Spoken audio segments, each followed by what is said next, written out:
Brewers baseball on Bally Sports Wisconsin is presented by Potawatomi Sportsbook. Bet big, bet bold. First television game of spring training. It's the Brewers and the Chicago Cubs from American Family Fields of Phoenix. Hi again, everybody, with Bill Schroeder, Vinny Rotino, Sophia Minner down on the field, Jeff Levering with you. We got a full house today, lots to discuss as we get ready for Brewers baseball 2024. And Rock, we start with you. It all begins with Pat Murphy at the helm of this crew now. There has been an awful lot of success in this organization over the last many years. 5 of the last 6 seasons, the Brewers have been able to get to the postseason. Pat Murphy, an integral part of all that as Craig Counsell's bench coach. Not a whole lot to expect as far as changes go. Pat Murphy's going to do things his way. I think that the mold has been set for this organization. It's been very good. The success has been unprecedented in this organization over the last half dozen years. A lot of continuity with the coaching staff coming back. And for you, Vinny, a little difference in the personnel, right? Corbin Burns goes on to the Baltimore Orioles, but some great pieces coming back. Yeah, so the Brewers are going to have to do these kinds of things if they want to sustain success for the long haul. No doubt, no one wants to see Corbin Burns go, but only 1 year left to control. And so they go ahead and they get a couple of young players who are going to be an integral part of this team going forward. DL Hall has electric stuff. They hope that this guy can go ahead and get into the rotation. They think that he will. And then Joey Ortiz, such a good glove. And they also get a 34th pick overall in this year's draft. That is an important piece as well, this deal. I love this deal right here, Jeff. Pitching and defense has been the calling card for this Brewers organization over the last few years. They have added some offense in the offseason. Rhys Hoskins joins the crew as a free agent. Sophia Minner has more on the new acquisitions for the Brew Crew when we come back.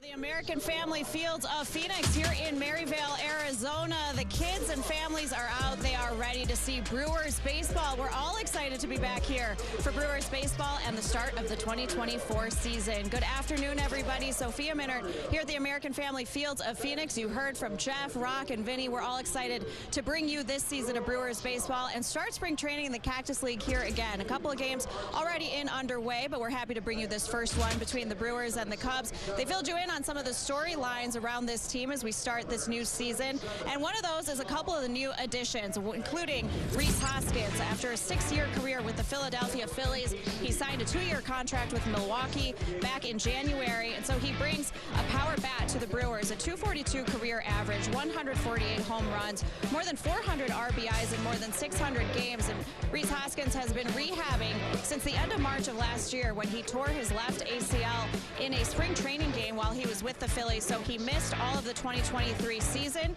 He is coming up on 1 year since that knee surgery. He is fully healthy, ready to go, participating in some sim games. In fact, he hit 2 home runs off of Yoel Payams yesterday. We got first pitch and lineups coming up next for you with the Brewers and the Cubs right here in Arizona. Bet big, bet bold. By Menards. Save big money at Menards on all your home improvement needs. And by Cousins Subs. We believe in better. Another perfect day for spring training baseball in the Valley of the Sun. Cubs, Brewers from American Family Fields of Phoenix. Just moments ago, first time that we will see this. Get used to it. Pat Murphy, manager of the Milwaukee Brewers, exchanging lineup cards with the new skipper of the Chicago Cubs, Craig Counsell, the all-time leader in managerial victories in Brewers franchise history, to go way, way back. But for Pat Murphy and Craig Counsell, good opportunities. Craig, a new opportunity for him with a new team. For Pat, become the lead man in the clubhouse as the skipper of the Brewers. Yeah, gets an opportunity finally. I mean, he was the interim manager for the Padres in 2015. Talking about Pat Murphy, he's got a long history in this game, college and in the big league. So it's going to be Pat Murphy driving the ship for the Brewers along with his assistant manager, Ricky Weeks. It's a lot of cohesiveness in that Brewers clubhouse with the coaching staff that Pat Murphy was able to bring back. Jim Henderson is in the dugout now instead of being in the bullpen. Add Charlie Green to the mix in the bullpen. Can do nothing but help out this organization. Yeah, I mean, this coaching staff is I mean, one of the best in all of baseball. Just up and down. The way that they can develop players, and they get players that kind of need developing, quite frankly, at the big league level, and they're able to do that. Pat Murphy, to a man, you talk to these players about Pat Murphy. He's a connector. He's able to hold the guys accountable, but also keeps it loose in the clubhouse and in the dugout. He's going to do a great job. Well, the Brewers taking the field. First matchup of the Chicago Cubs in spring training action. Speaking of the Cubs, let's take a look at their starting lineup. It is brought to you by Potawatomi Sportsbook, as announced by Craig Counsell, showing his appreciation for the Brewers organization there. Here's the lineup for Craig. It is Miles Mastrobuoni at the top. He's at shortstop. Seiya Suzuki, Michael Busch, who came over from the Los Angeles Dodgers in a trade, won the PCL MVP a season ago.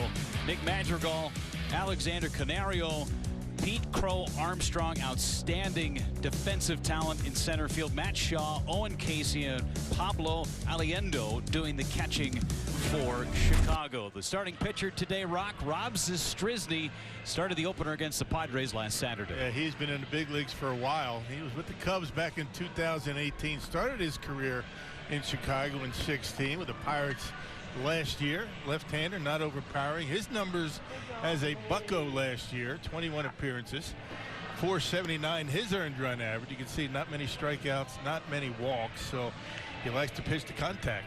A lot of cutters for him. How about the defense behind Zastryzny? Hey, you got Jackson Cheerio out in left field, Garrett Mitchell in center, Blake Perkins out in right field, Monasterio, Bowers on the corners, Willie Adames, Vinny Capra up the middle, and William Contreras once again behind home plate. Williams been getting a lot of playing time early in spring. A ton of ABs and a lot to live up to after Silver Slugger a year ago. How about Jackson Cheerio starting in left field today, Vinny? Yeah, this is the 19-year-old phenom for the Milwaukee Brewers. Doesn't turn 20 for another couple of weeks. So this kid is exciting. Watch how fast his hands are. He's a center fielder by trade, but playing left today. Miles Mastrobuoni digs in to get this one underway. Beautiful sunshine, just a couple of scattered clouds, and off we go. Zastryzny misses low, and game number 1 against the Brewers and the Cubs. Miles Mastrobuoni, utility infielder, the shortstop today, even if the count of the ball and a strike. Yeah, high expectations for the Cubbies this year. Cody Bellinger just signing back with the Cubs. They've got a veteran ball club over in Chicago. Finished in second place in the division last year behind the Brewers. Both the Cubs and the Reds gave the Brewers quite the scare in the month of August, but September came and the Brewers separated themselves. Yeah, both of those two teams kind of lost steam in September, particularly the latter part of September, and the Brewers able to win the division. Brewers have been in the postseason 5 of the last 6 years. Really the golden era of Brewers baseball. They have not had a stretch of this much success ever in the franchise history. Mastrobuoni fouls it in and out of the glove of Contreras. And the Cubs pretty much very similar lineup, similar roster to last year as well. So they did lose Marcus Stroman, but they added Shota Imanaga from Japan on a 4-year deal. 1-2 to Mastrobuoni, hit foul. The Cubs are really impressed what Imanaga is going to bring to the table. I think he's going to be a number 3 starter, potentially a number 2 down the road. They're still trying to answer a couple of questions with their rotation. Every team is dealing with that at this point of the season, though. It basically comes down to the starters and the bullpen. Pitching and defense is what got the Brewers into the postseason a year ago. It's been the calling card of this organization during this great stretch. Great pitching, great defense, and that'll continue this year. Yeah, definitely. I mean, at any point during the season, you could throw a roster out there, throw a lineup out there with essentially 3 shortstops in Joey Ortiz, Bryce Terang, Willie Adames, and then you could have 3 center fielders out there as well. Zastryzny gets Mastrobuoni swinging. Out number 1 in the top of the first inning. Good looking breaking ball from Zastryzny. Yeah, he gets ahead. He likes to get that slider and get the left-handed hitters in particular out in front. They commit themselves and a little bit too late to hold up. An early strikeout for Sostrzynski. 7-pitch AB. Now Seiya Suzuki coming off a 20-homer season. Rolls one towards third. It's a fair ball inside the bag. Suzuki will end up at least at second base. Now the ball gets away from Churio in left, and Suzuki will wind up at third. A double and an E7 more than likely on Jackson Churio, but a runner at third and only one away for Chicago. Yeah, tough angle down there, coming off the fence along the left field line. Didn't play it very well, got by him, and then Suzuki able to get into third base. Well, Suzuki has a good bat, loves left-handed pitching. Triple. And they're going to give him a triple, I believe. Double and an error. Send him! Brings up Michael Bush. Infield up. And a check swing strike. It's 0-1. Yeah, you notice Suzuki did jump on that first pitch of that at bat. Yeah. That was the adjustment he made last year. He was overly patient, and then he started attacking that first pitch. You saw that right there. Ground ball to first. Nice play by Bowers. Saves a run as Suzuki has to stay put. 2 away. Nice play by Bowers. Yeah, not an easy play when you're playing even with the bag. Infield was in. Yeah, good reflexes by Bowers to make that play. Yeah, good looking play right here from Jake Bowers. Pretty much just a step and a dive. It'll be a double likely if that gets by him. Great play with the infield in. 2 gone for Madrigal. Now Bowers can not only play first base, he's an outfielder as well. Shocker, yet another person that can play multiple positions in this Brewers organization. Yeah, one of the first moves that Matt Arnold and company made this offseason was acquiring Bowers. A couple of small pieces going back to the New York Yankees in that deal. Sure. Skips in the dirt. That will allow Suzuki to trot home for the first run of the game for Chicago. A wild pitch on Zastryzny. Yeah, tough play for Contreras. That breaking ball way in front of home plate. Just kind of hope you throw your body in front of it. Of course, on one knee, tough to do that. Not able to handle it. Almost an impossible block how far that was out in front of the plate. Easy run for the Cubs. So that error on Churio comes back to bite, plus the wild pitch. Madrigal trying to fight for that third base job for Chicago, one of those open spots. We've seen him at second base in the past. Yeah, they're pretty good up the middle, aren't they? Dansby Swanson, Nico Horner, 2 of the better defenders up the middle in the big leagues. That's ball 4 on Madrigal. Horner was in the final 3 for the Gold Glove at second base, with Bryce Terang and the eventual winner Hassan Kim, who's moved over to short for the Padres. And now with Bellinger's more than likely going to patrol center field. That's where you want to have your best defenders, right? Up the middle. Up the middle, that's what they say. All your offense, or a lot of your offense, you expect on the corners. Third and first, left and right. Of course, these days, Vinny, everybody has to hit. No doubt. You got to hit to stay in the lineup for sure. Throw to first, not in time to get Madrigal. And it brings up a good point, because the Brewers have been so pitching and defense heavy. At some point, do you put a bat in the lineup above a defender over the course of this season, try and get some more consistent offense? Yeah, Brewers have done that based on who's pitching that particular day, right? I mean, you have a Wade Miley out there, you tighten your defense in the infield perhaps, and you get a guy that you know, more of a fly ball pitcher, maybe some more offense in the infield. You got to make those adjustments. Alexander Canario, the hitter, and a toss over to first base has Madrigal back. Zastryzny trying to get out of this inning with no further damage done. A hit and a walk thus far. Oh, mama. 2-1 on Canario. Pretty good pitch to hit. Man, where's that microphone? They thought that was a pretty good pitch to hit too. Was that you? Did you say that? I didn't say, oh mama. You'd like to get a shot at that one, wouldn't you? That hanging breaker right down the middle. Yeah. Throw it again. Beauty of spring training. Foul behind us. This is the best time of year for fans, right? Get out of some of the cold, even though a couple days ago in Wisconsin, it was the hottest day in the history of the month of February in the state of Wisconsin. Wasn't it in the 70s, I believe? 76 degrees. Wow. But then it got to 16 overnight.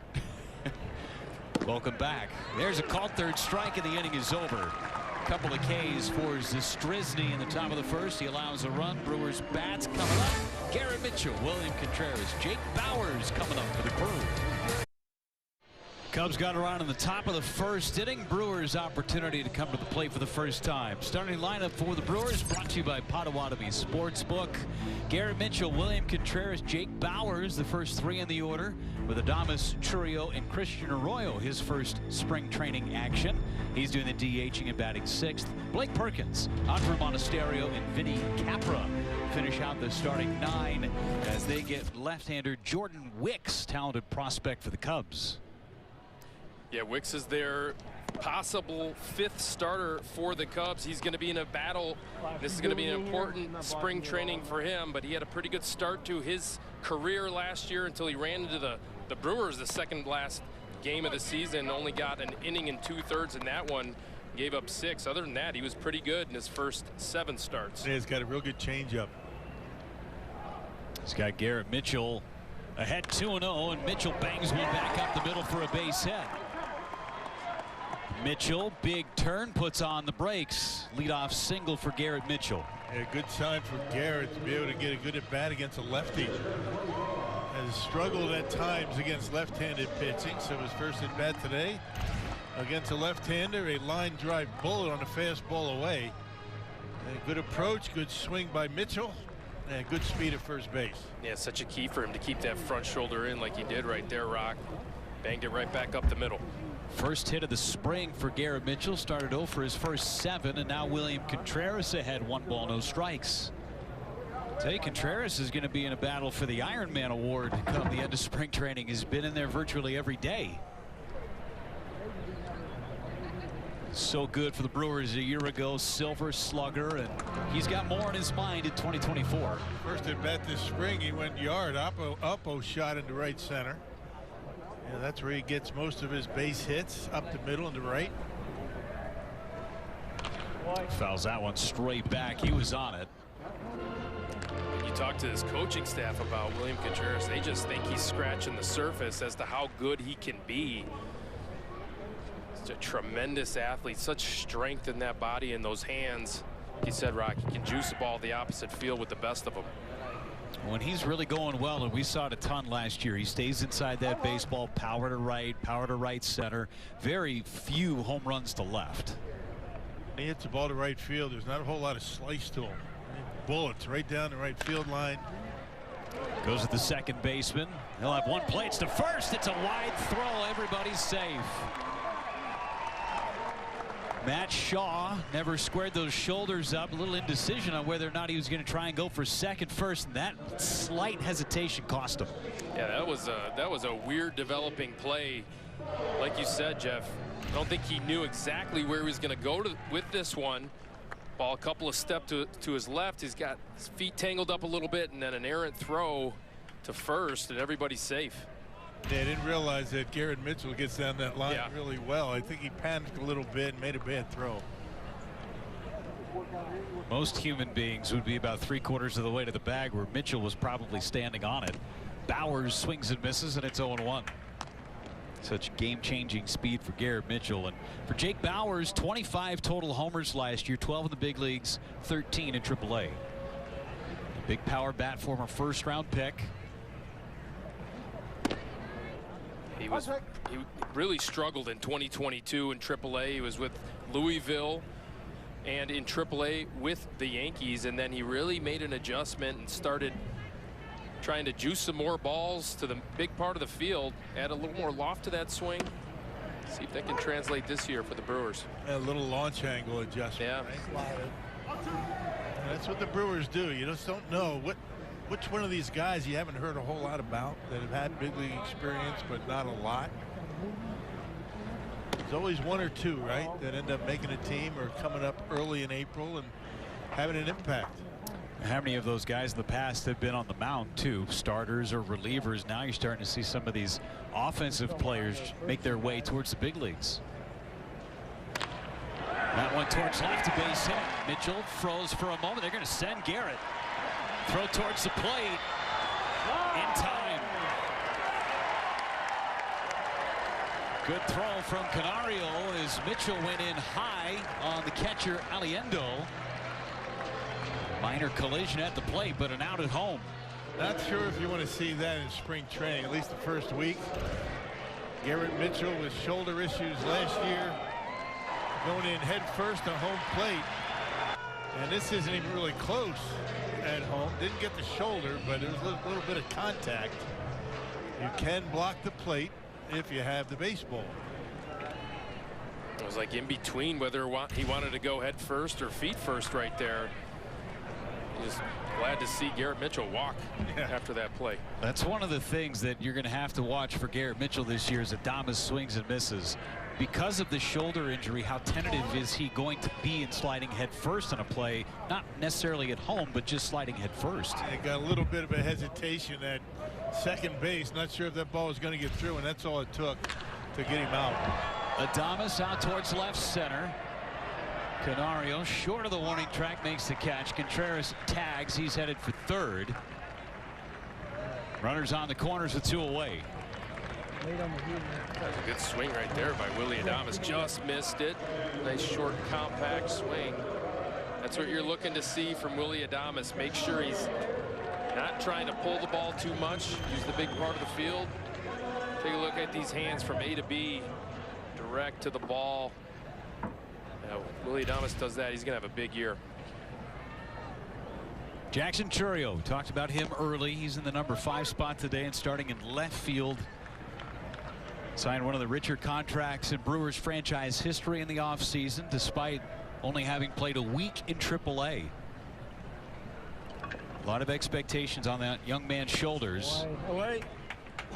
Man, no kidding. You figure he's going to be, break spring training and go to Milwaukee. Don't know. I mean, how things are shaking out. You figure if he does leave for New York, he's going to get a lot of playing time. He's not going to be called up or make the team to sit the bench. Good jump on that ball in the dirt, and Bowers ends up at second base. Wild pitch from Wicks.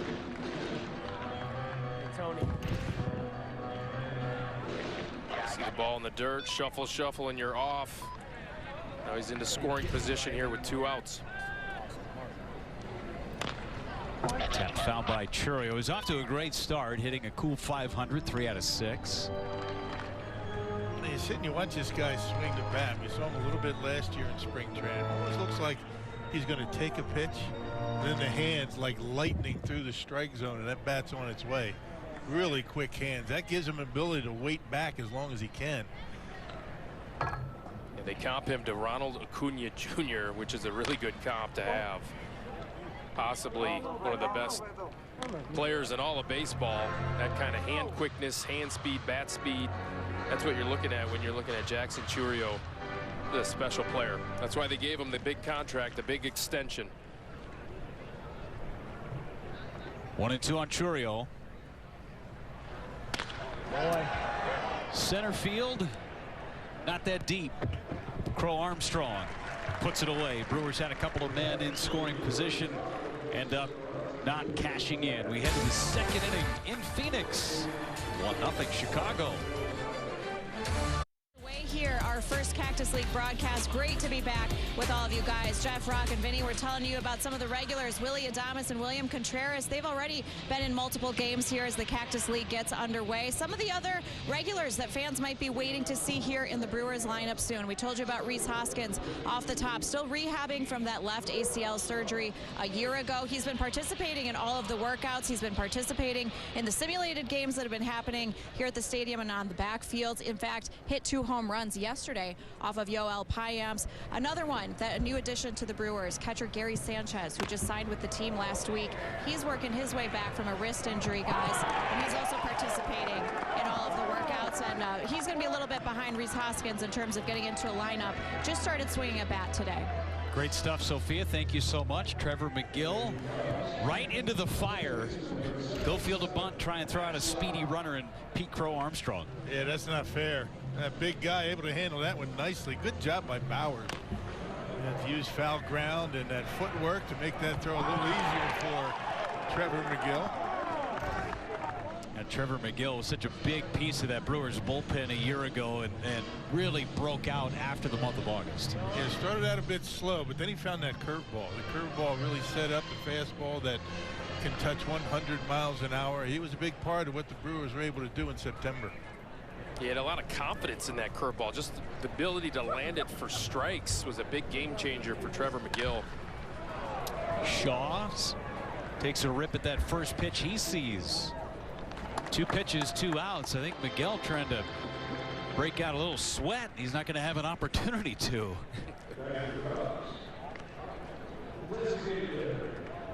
We always talk about the high sky. How about the shades on Blake Perkins? Sun reflecting off of his shades right there. It's amazing how these guys can angle the eyes away from the sun. You look right into that sun, you're not going to see anything, but a lot of different ways you can protect those eyes and see the baseball in sun like we have down here. Feels like it's endless when you're looking into the sky. Yeah. This is Owen Casey doing the DHing. Good numbers in Double-A last season with Tennessee. Vinny, did you ever use the flip downs? I did. We had to use the flip downs, in fact. Great. It's like welding. You could weld with those. I was just going to say. Look directly into the sun with those. But they're not nearly cool enough to wear these days. No, you don't ever see any guys It's all wear it. about style, right? It felt like some people were trying to bring them back within the last couple of years, but how many times do you see someone have the sunglasses on the bill of their cap? It's not doing you any good there. Right, and lose one in the sun. But with the old flip downs, I mean, you flip them down, you really can't see all that way. You just see the silhouette of the baseball coming at you. And sometimes that ball gets on you really quickly. You couldn't wear those back in those days. The ones that Andrew had.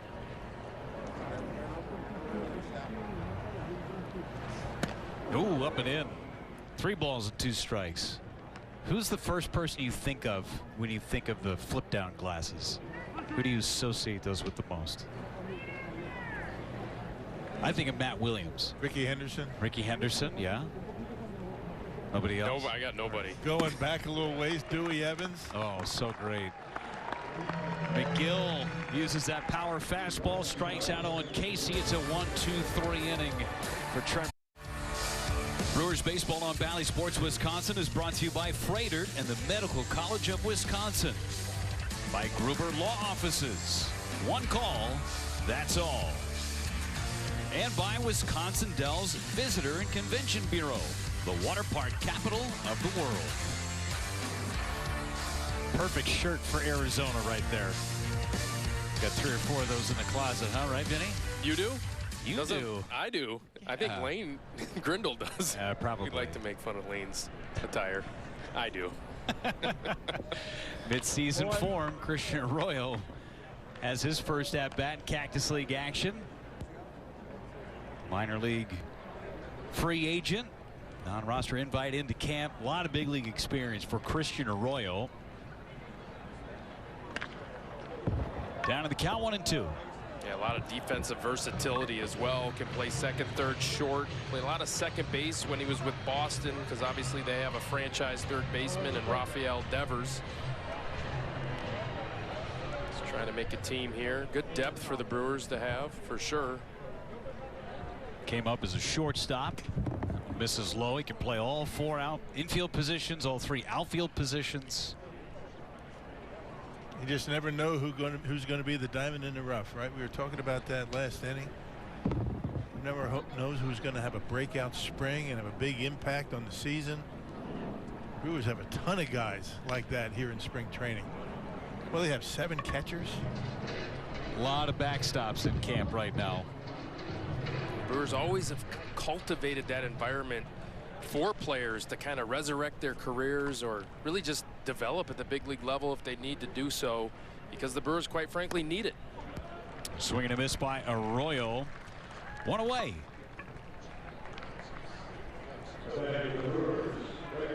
They don't miss out on the return of baseball at the Brewers home opener on Tuesday, April 2nd. Break out the tailgate setup and celebrate the start of the new season at American Family Field as the Brewers battle the Twins.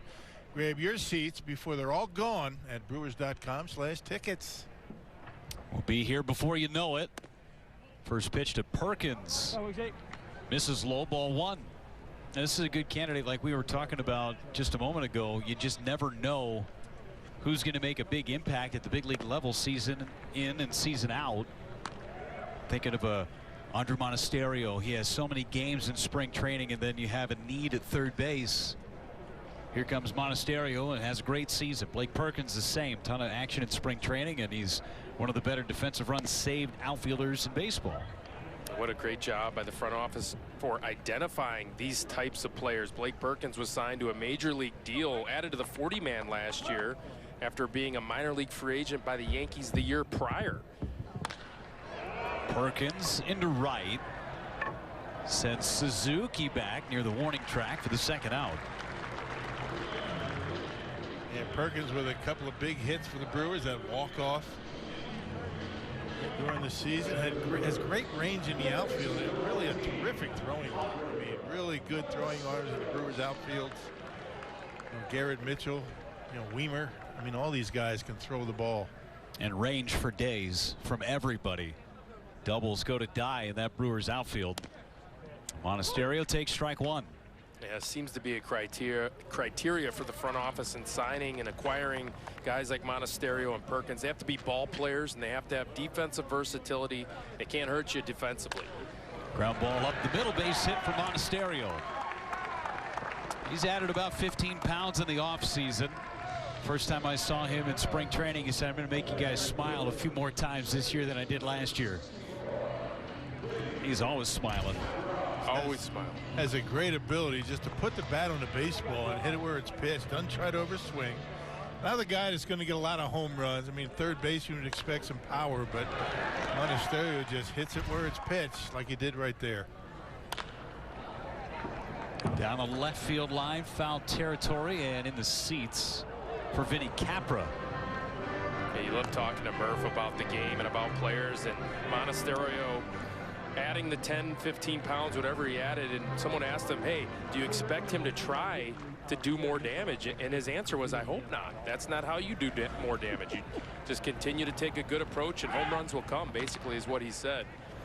Well, long gone are the days where you use spring training to get in shape. Everybody's getting in shape as they get into camp, and then you hope you can maintain that muscle that you built up in the offseason. 0-2 on Capra. Easier said than done sometimes. A long season, it's a grind. I always lost weight. Rock, did you always lose weight? I lost weight in the regular season. I wish I could do that now.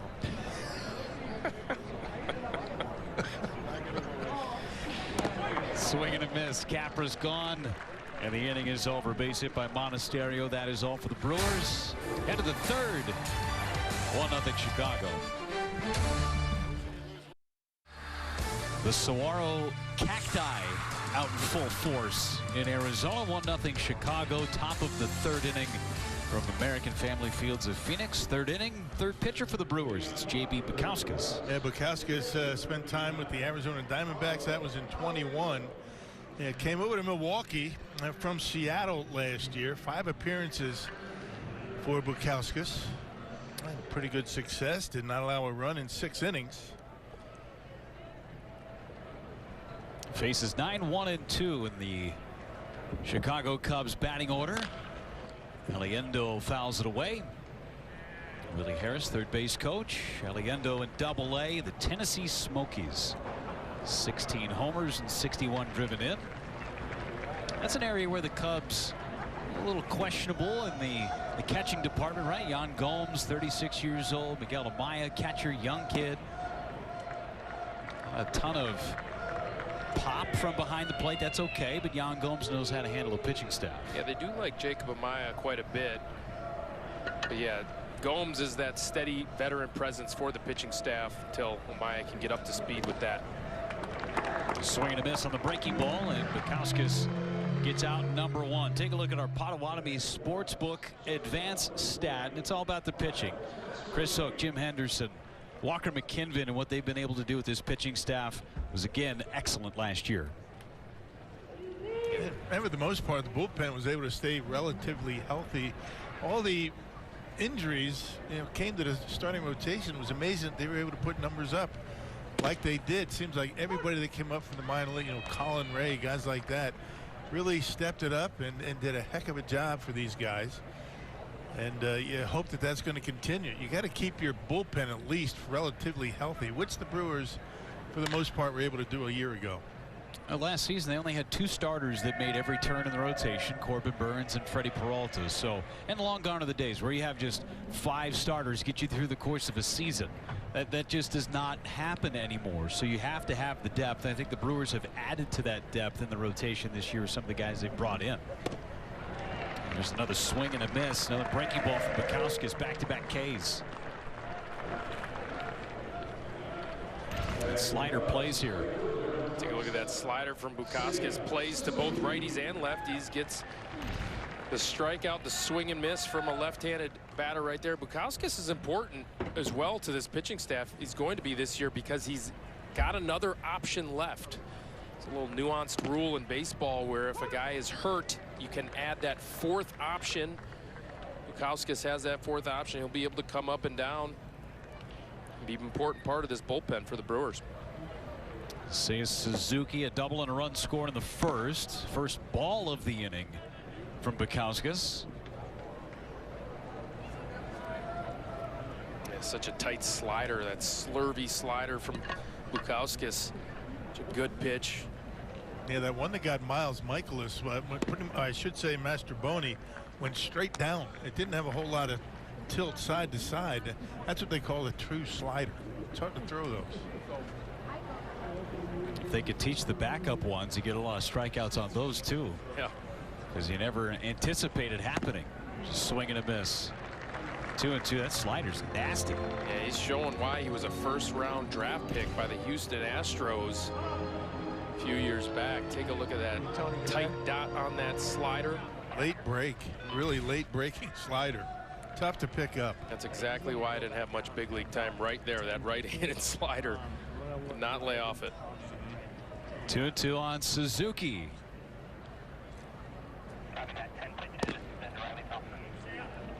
Full boat now. Bukowskis, one of his claims to fame is that he was in the Zach Greinke deal from Arizona to Houston. He was part of the return that went to the Diamondbacks.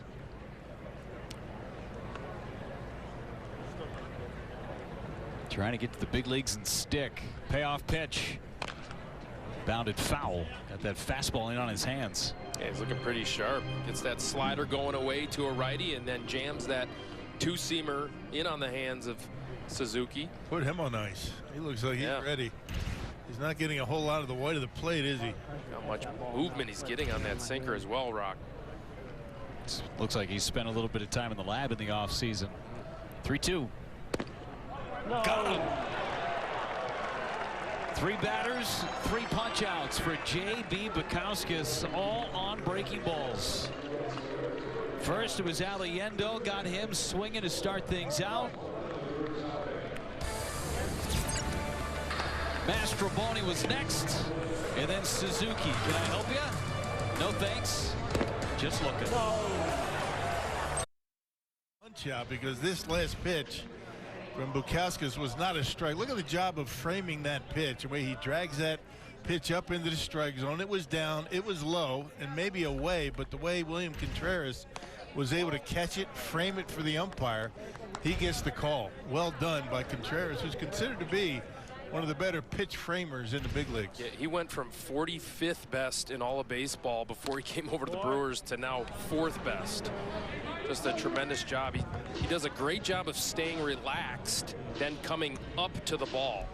And don't move anything other than the hand and Exactly. the arm, right? You move the body around, it's going to throw it all off. But what a job. He got that strike call on his own. Great having a couple of former catchers in to have this conversation too, as Garrett Mitchell had a base hit his first time up.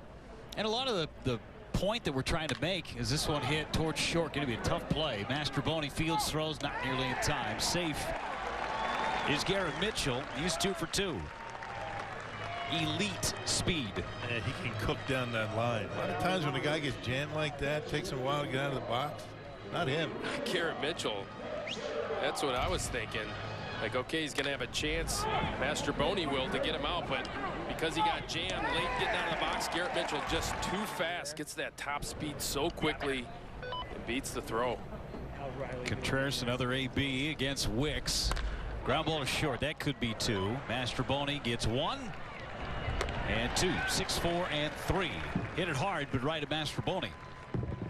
So continuing on to that conversation, it's not where Contreras' glove finishes. That's the key. I think everybody gets lost on all this framing stuff, is that it's not where the glove finishes, but where you catch it on the way up. Yeah, and that's one of the reasons why the emphasis in all of baseball is catching on one knee.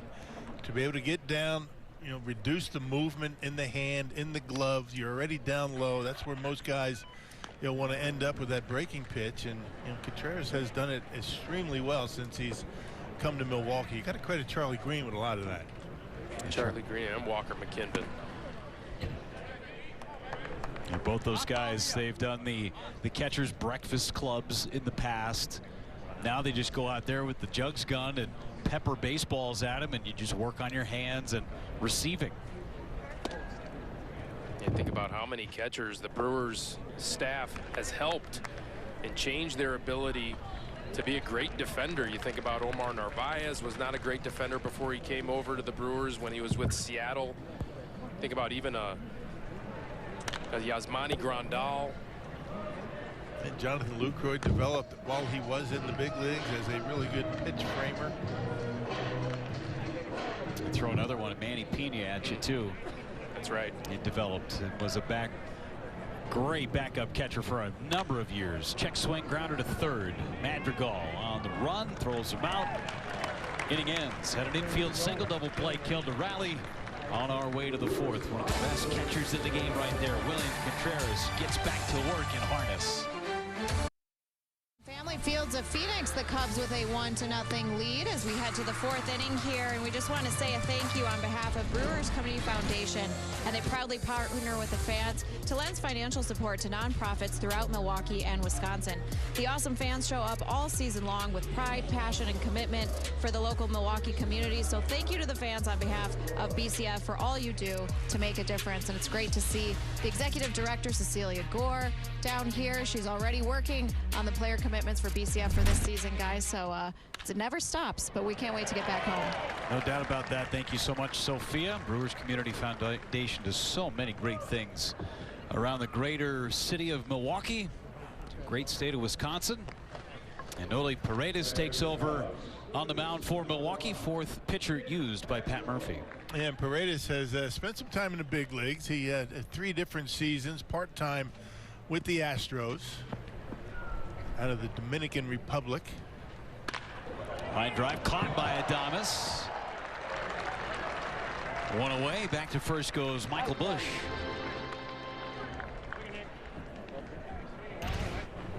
Look at this screamer hit right at Willie Adames. Catches it, turns to first to see if he can double off Bush. Bush gets back. Canario, the hitter, threw out a runner at the plate in the first inning. Got called out on strikes to end the first. A little bit of time. Runner goes. Check swing. Throw down to second base. Down in time. Huge jump by Bush. Yeah, no chance. Yeah, Contreras just you know, throwing it down. Kind of thought better of it. Didn't really have his full effort into it. Huge jump.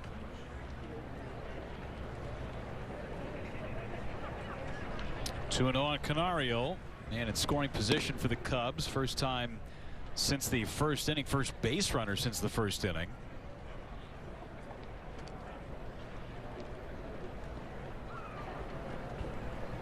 Decent numbers in the minor leagues for Canario a season ago. 273 with 9 homers.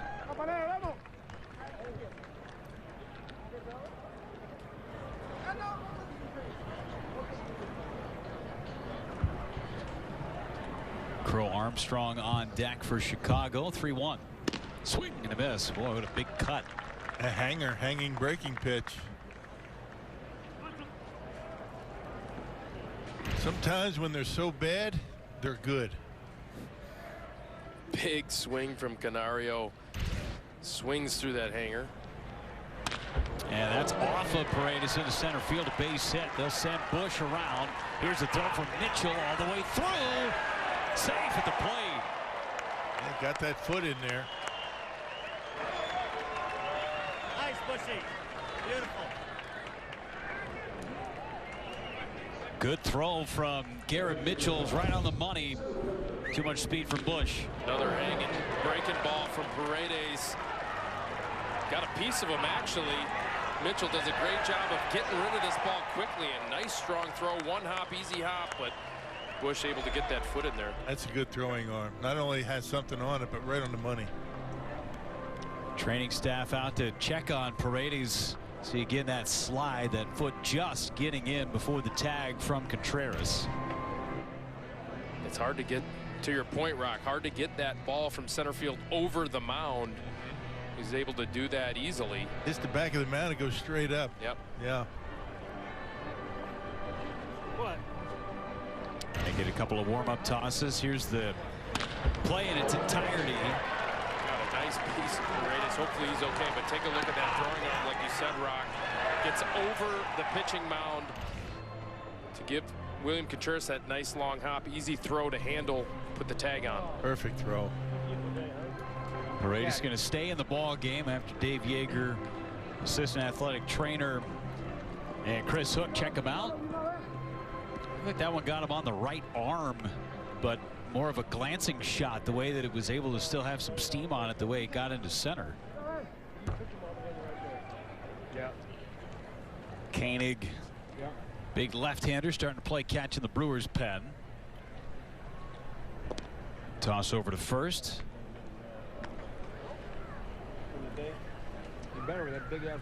Crow Armstrong tried to bunt his way on against McGill in the second. Runner goes. Throw from the knees. Would have been close if Adames hangs on to the throw. Yeah, one hopper from the knees. I mean, they work on that. You know, only Adames will work on throws like that. Pretty good jump. If he holds on, might have been interesting. Yeah, see the Cubs are going first move on Paredes, but that's an in-between hop, toughest hop to corral. Not able to come up with it. Hard fouled in the right field line. You're going to go back to that play at that plate. Watch Contreras' knee. He drops it right there on the plate. You got to do that once you have the baseball. You can't block home plate before you have it in the glove. It's kind of a tough thing for catchers to adjust to early on when that rule was implemented. Swing and a miss by Crow Armstrong, second out of the inning. Remember the days, Vinny, when it was kind of a badge of honor to block home plate, make sure a guy never touches it? Yes, I do. And Can't do it anymore. Yeah, and it was scary. You were thinking that you were going to get just plowed, blindsided every single time. Quite frankly, I'm glad they changed the rule, Rob. Yeah. Yeah, a lot safer for everybody. Shaw in the air to left. Never know. Churio back on it, makes the catch, and the inning is over. Cubs tack on another run. Run scoring single by Canario. Bottom of the fourth on the way, starting with Willie Adames. Introducing a new and easier parking system at American Family Field, helping everyone get to the game faster. Cashiers and scanners will no longer be at the lot entrances. You can now pay on site via QR code or by purchasing parking in advance. Learn more at brewers.com/parking. Everything's easier these days, Vinny. It is. The technology It's nowadays. a QR code. One of those. I'm kidding. I know what that is. It's so easy. Even Rock can do it. Yeah. Ground ball left side. Backhand play. Mastroboni fires to first offline. Good play. Throw wasn't there. Base hit for Willie Adames.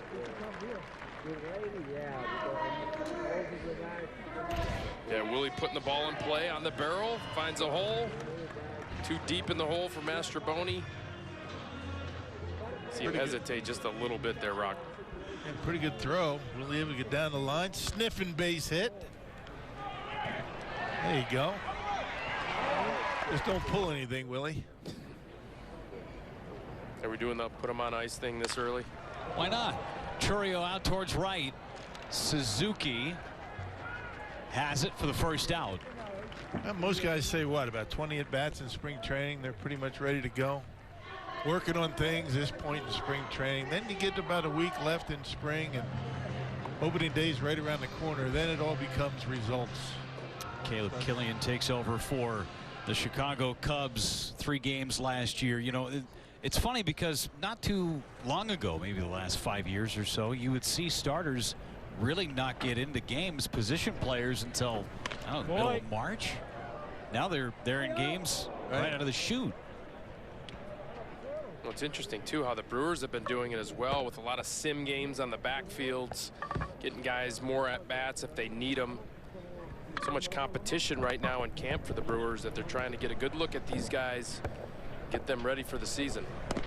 Yeah, that's why you see, you know, Christian Yelich and Rhys Hoskins going to minor league side, get some at bats. Brewers know what they can do and what role they're going to play, but it's other guys they need to take a look at. Second at bat for Christian Arroyo. Late on the fastball at 99 for Killian. Go, PB. 2 away for Blake Perkins. Nice job. Killian's added a few ticks to that fastball. 94 on the fastball last year from him. That was 99. It came over in the Chris Bryant deal a couple of years back. Trade deadline. It was a San Francisco.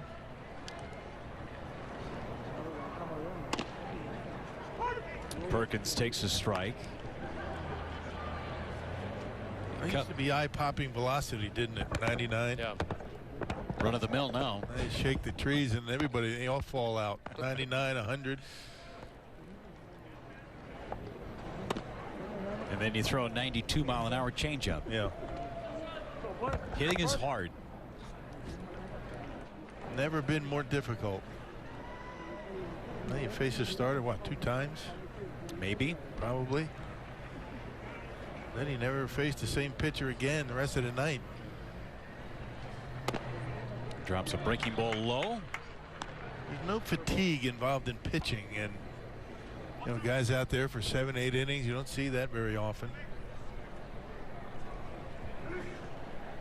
Those guys that run out there and go 6 to 8 innings per start, it just hasn't been as prevalent last few years. Yeah, to see a guy go over 200 innings doesn't happen that often anymore. Back in the day, Rock, I mean, everyone would go over 200 innings. Yeah. Pitching staffs were smaller as well. 5 starters, 5 relievers. Yeah. Those would be the last guys on your rotation, right? Oh, I'm going to sign him. He's going to give you 200 innings. I'm not going to have to worry about it. That's a tough block. Wild pitch. That one got a big chunk of Aliendo behind the dish. It's a 94-mile-an-hour something straight down into the dirt. Yeah, no chance when you're on one knee like that. Yeah. That hurt my wrist just watching it. I remember those right off the bone, Rock. My wrist is starting to swell just watching that.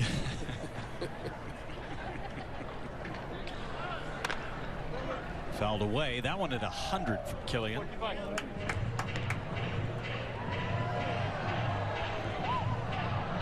This is the ball in the dirt. Catcher, no shot. Oh. He's lucky it hit him in his shoulder after it hit him in the wrist. Yeah, bare hand. Jeez. Never wanted to turn your hand sideways because that's where you would get it on the bone.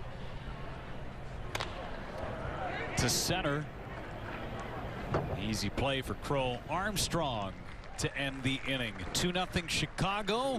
When we return, a little dugout interview. Sophia's got Trevor McGill standing by. Welcome Welcome you back to Spring Training 2024. Valley of the Sun, 2-0. The Chicago Cubs are out in front. Brewers out hitting the Cubs at the moment. Let's head down to the dugout. Check in with Sophia Minard, chatting with Trevor McGill. Thanks, Jeff. Yeah, Trevor, your first appearance here of the Cactus League. A good inning for you, 1 strikeout.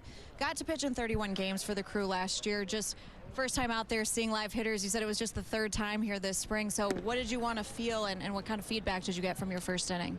I kind of picked up a cutter like 2 days ago. We've been working on that one in catch play. So just getting a couple reps with that today was a main focus, and just generally being in the strike zone, make some good 2-strike pitches. Yeah, that's about it. Well, let's talk about that cutter. New pitch for you. This is what spring training is all about, right? It's refining the stuff you have, maybe adding some new wrinkles. How did the cutter come about? I got a foul tip on it, so that's good. Anytime you keep somebody off your fastball, that's what you're looking for. Generally happy with what it did today, so we'll just build on what we did and see where it takes us. Well, the bullpen at this time last year was one of the areas of the team that we probably had the most questions about, to see how that bullpen would come together. And you were one of the big arms that emerged last year, especially in the second half. When you think back on your season last year, what are you most happy with how you pitched last year, Trevor? I'm just happy that, some opportunities presented themselves, and, I just took that and did what I could with it, and put myself in a good position moving forward. So, yeah, I really enjoyed it. I love playing for Craig, and Milwaukee, that stadium's my favorite. So being able to kind of settle into that stadium and make it feel like home was huge for me. And I know we've talked about some of the adjustments you were able to make last year with Chris Hook, with Jim Henderson, your timing to the plate, right, refining some of that. How did that make such a big difference for you to help you put up the strikeout numbers that you did last year? Game management's huge. Quicker to the plate, better with runners. Just kind of makes you focus on the hitter a lot more when you're not sitting there having guys do, circus running around on you all day. So, kind of got that second option later in the season, and that was the focus, was, holding runners and being better just all around. And, it just kind of helped me dial in some things.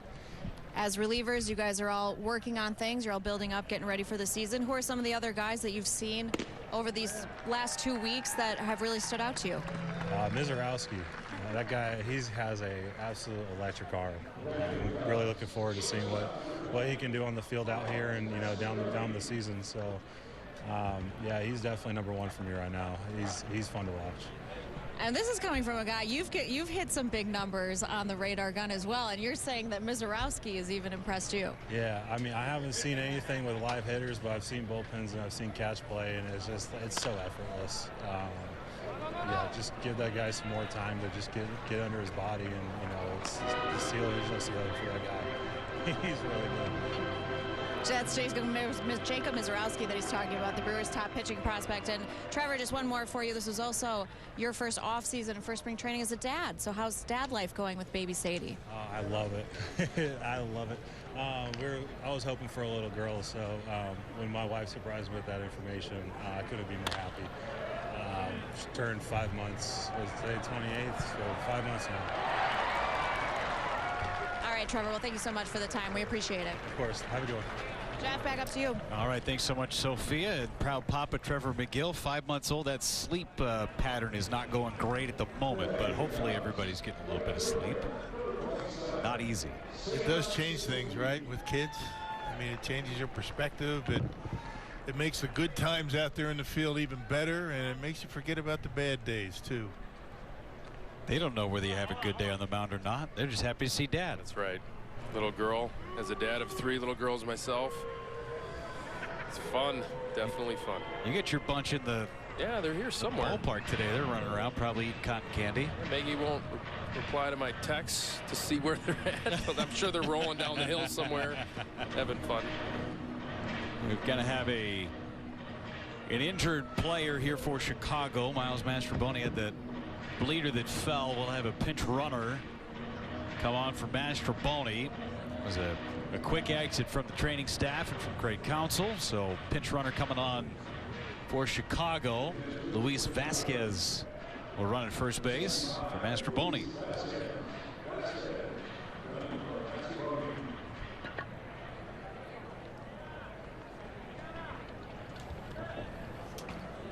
Seiya Suzuki, the hitter. Trevor McGill really solidified himself at the back end of that bullpen late in the season. Last 6 weeks, he was a 7th inning guy, 8th inning guy, could have closed games. And it'd be interesting to see how he's going to be able to incorporate that cutter. I mean, a guy that can throw 100, 101 miles an hour, you got to be careful taking a little bit off. That cutter doesn't cut. I mean, all of a sudden it becomes a very hittable fastball. So, you know, it's going to be a work in progress. Not sure when he's going to break it out, you know, in tough situations, but it's always good to add another bullet.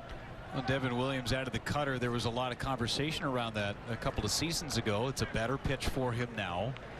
Even Abner Uribe has learned a cutter. He's going to start throwing that this season. Just something that's going to go down and in to a left-handed hitter. For Devin, that was a big thing for him too. Something that just goes in a different direction than the changeup. And to your point, Rock, as to when to break that out, you got to pick your spots to use that pitch. You don't want to use it in a big spot. You need to make an important pitch. Especially when you have two such good pitches, the two that he throws. I mean, a 100-mile-an-hour fastball and a nasty curveball. When he throws that curveball, he's hard to hit. That's a called third strike on the inside corner. Suzuki rung up for a second time in the game. Yeah, doesn't like that call either. I remember Contreras pulled one into the strike zone. That one looked like a strike, though, right on the inside corner. Yeah, angled in nicely by Koenig on that inside part of the plate. That always looks further in for a hitter than it really is. Especially you go away, away, away, and then jam them in right there. Now you get a guy looking away. That pitch on the inside corner looks like it's going to hit you. Yeah, especially from this big, tall 6'5" lefty, and Koenig stepping across his body and angling it in.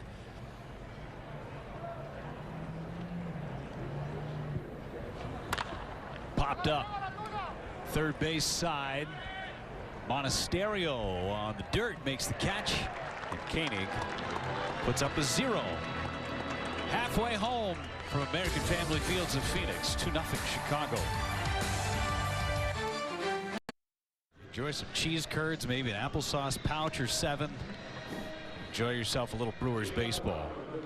Take a look at our Powerball Brewers home run leaderboard. Last season's final tally with Willie Adames.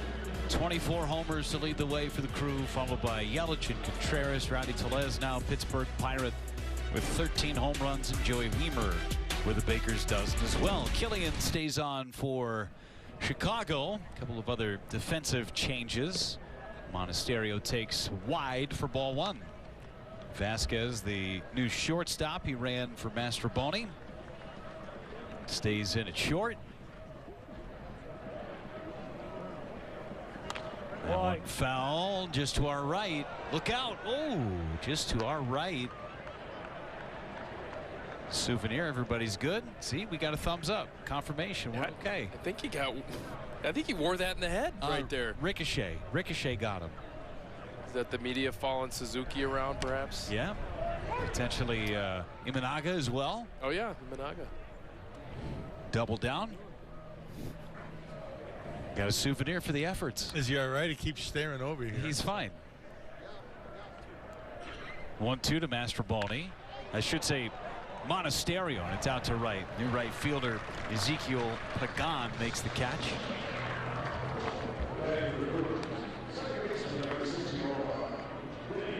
One away in the bottom of the 5th inning, and big conversation coming into this season was the power for the Brewers. Powerball home run counter. 165 home runs for the Brewers last year. It's their fewest since the 2015 season. When you think about this Brewers offense, it's been a lot of the home run ball as Capra lines one to center for a base hit. But last season, this was not a team that scored their runs on homers. They found more ways to score runs, trying to find more consistency in the run production. Well, a lot of their home run hitters, spent some time on the injured list. You're talking about, some of the big power hitters that weren't able to stay in a lineup. So you got to figure out other ways, maybe steal a base, advanced base runners. Good at bats with runners at third base, less than 2 outs. places where the Brewers have struggled in years past. And if you think about it, the Brewers didn't need to score a whole lot of runs to win games based on their pitching and defense. What was the magic number? 4 runs. An incredible record when they score 4 or more.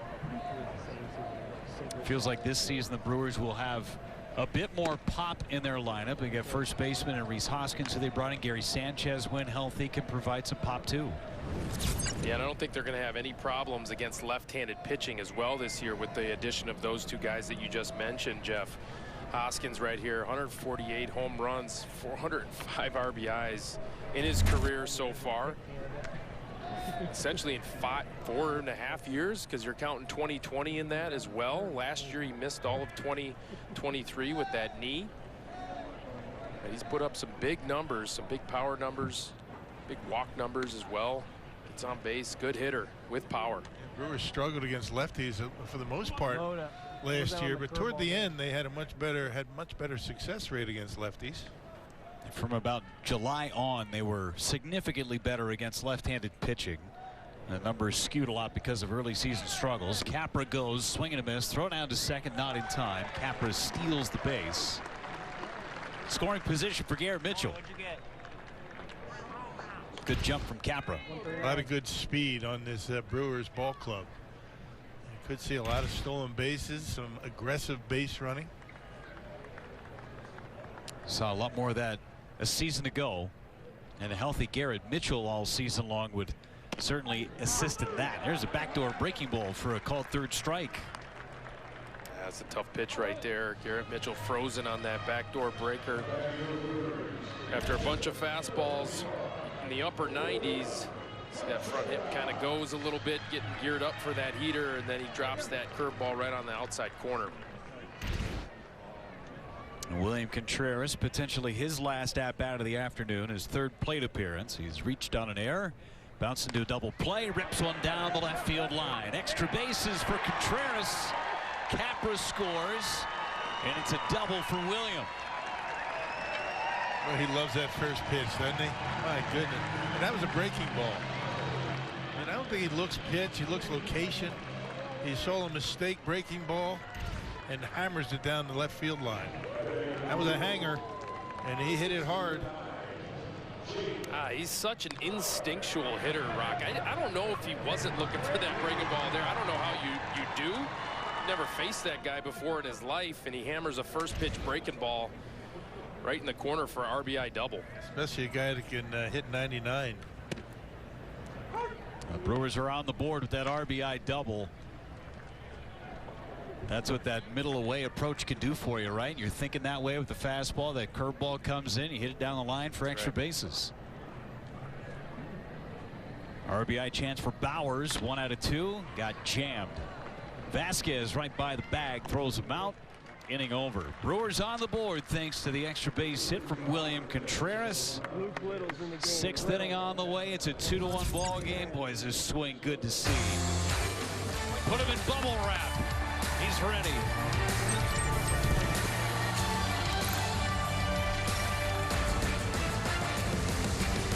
On sale now. Get any ticket for any game all season long, including opening day, all new giveaway games, theme nights, and community nights, and every big-time matchup. Get your seats at brewers.com/tickets. That fine bunch of Rotinos right there. Those Rotinos out there. Maggie Ranglin, Adrian Olivia, and Cecilia. I got 3. I don't know who that straggler is right there. She's coming back in your fan, though. Maggie buying snacks. Yeah, they're all hanging around. Who's got the applesauce pouches? That's all you need to know. Maggie, I believe, sold a house to that lovely couple right there. Huge Brewer fans. Love it. The Fisher family. Yeah. Fouled away. How long are you guys down for, by the way, Vinny? Well, they're leaving tomorrow, and then I'm staying until Saturday. We're doing a game, a couple more games together, buddy. Yeah, we have a webcast on Friday, and then we're back on TV Saturday. Another full house. Dodgers. Well, they haven't had a very quiet off season, huh? What'd they get? They get someone this offseason? I think they signed a couple guys. Shohei Ohtani. Who's that? He's a hitter, not a pitcher this That's year. right. Right. This is Harold Chirino pitching for Milwaukee. And a base hit just out of the reach of Capra. Madrigal with a couple of knocks. Hit the ball hard today, so the Dodgers go inside Shohei Ohtani. Spend a pretty penny for Yamamoto, who made his spring training debut today. Went out and got Teoscar Hernandez to help out in the outfield. Just have a jam-packed 40-man roster too, and you saw the Brewers take advantage of that after they signed Yamamoto. They were able to go ahead and acquire Hudson because they had squeezed off the 40-man. Yeah, they have a stacked roster up and down. Hudson, big tall left-hander, 6'8". He pitched in the game yesterday against the Angels. Time for the tallest player in Brewers history. How about that? Is that right? No Not way. just making that up. Graham Yeah. Lloyd.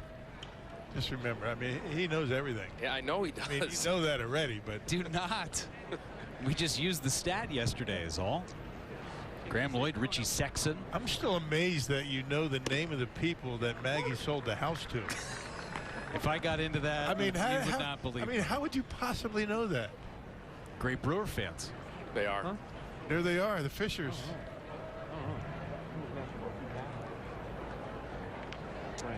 Fisher's mom and dad, season seat holders down in Arizona. Is that part of the deal? Brewers tickets? Yes. Vinny? No, they have season tickets. They are enormous Brewer fans. Just tremendous people. Yep. The Fishers.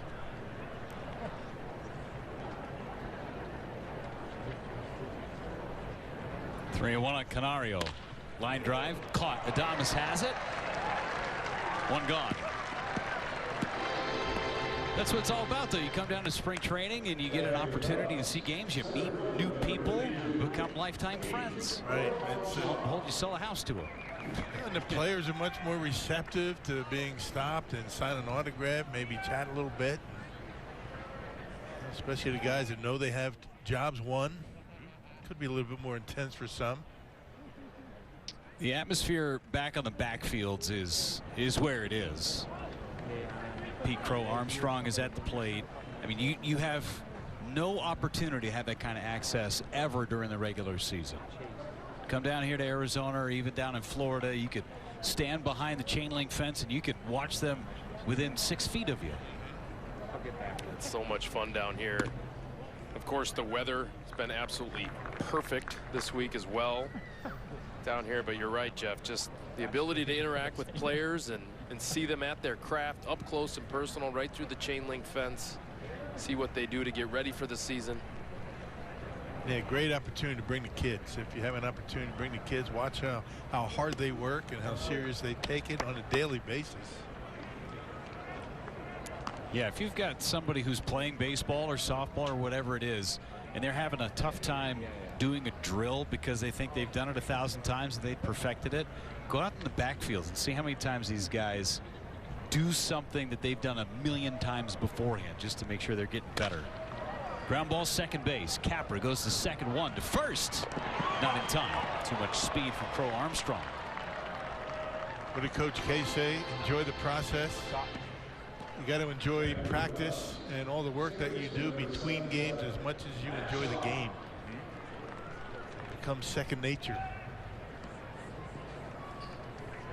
Yeah, you have to love the game too, Rock. I mean, you hear some stories about players that don't necessarily love the game. You see the little boy right here. He clearly is a lifelong Brewer fan in the making here. Throw down to second base. Crow Armstrong steals second. But you really do have to have that passion for the game if you want to be the best at your craft. Otherwise, it'll get stale. It'll get old because you got to put a ton of work in. All about repetition. You have to enjoy it. Well, Vinny, some of the stuff you do with the high school programs around the state of Wisconsin, I mean, these kids are getting started so young. They are. Where burnout becomes a real thing if you play too much. Yeah, for sure. A lot of kids are specializing in one sport. Always encourage kids to play as many sports as you can, be well-rounded. But you're right, Jeff. Some of them do get burned out, so you got to love it. 2-0 on Matt Shaw. 3-0 from Chirino.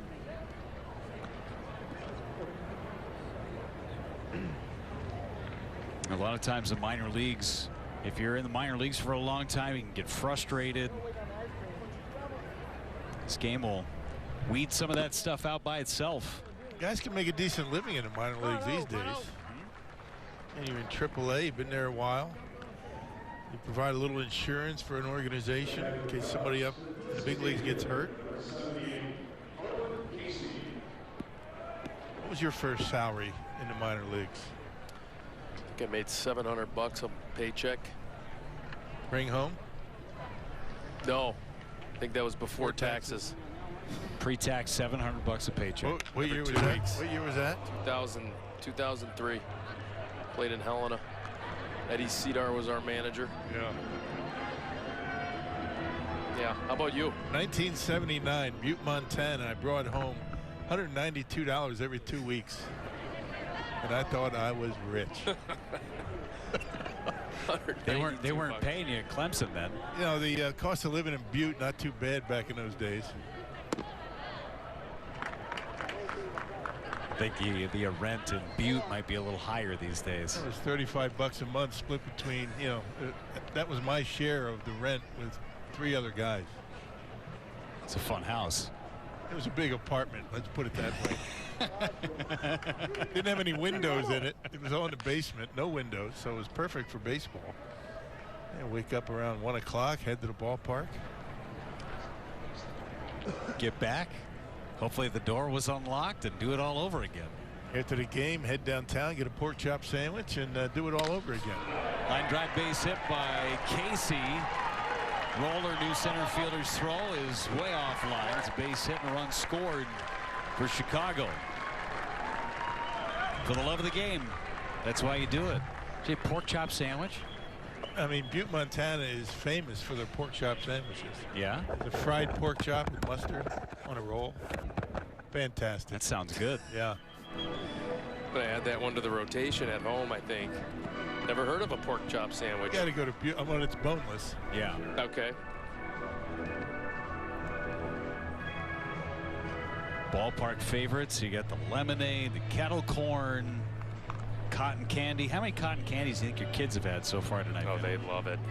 A lot of sugar. Oh, they've had a couple probably. A couple bags. Share it.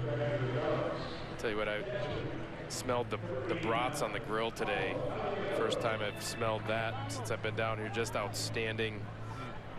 You're not a winter griller? I am, but I don't do brats back home. Yeah, not in the winter. No. Yeah. Save up your brat intake for the season. There's a base hit down the left field line. One more run scores for Chicago. Churrio's throw goes to second. It's an RBI double by Aliendo. Back-to-back 2-out hits for Chicago. This time a double by Aliendo. Yeah, Chirino's having a tough go of it for the second outing in a row for him. He's got tremendous stuff. Point A to point B for the Rotino group. Oh, that must be the Fisher's daughter. I apologize for calling her strike. She's just joining the crew. That's all. Didn't recognize her. Looks like we got best friends already too. They're holding hands and skipping around, going to get something else. You have to have them over for a play date. I think Maggie's coming by for some more money. See, this is what spring training's all about. That shot right there. That's CC with their daughter. Kids making friends for a lifetime. That's great to be able to have the family down here with me as I work. A lot of pool time. A lot of movies. Who's got the best cannonball in the family? Me. I do, of course. Very competitive. How about you guys? I mean, the Brock? Brock's pretty good. Brock's pretty good. Logan's getting better. Yeah. Logan's getting better. She's our fish. She likes to swim. I don't know. Don't sleep on Ashley though. Ashley's got a pretty good cannonball. That's my wife.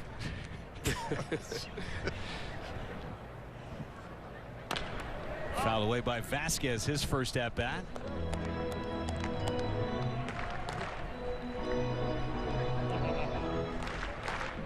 Chirino at 26 pitches. Ryan Middendorf has been playing catch in that bullpen for the Brewers.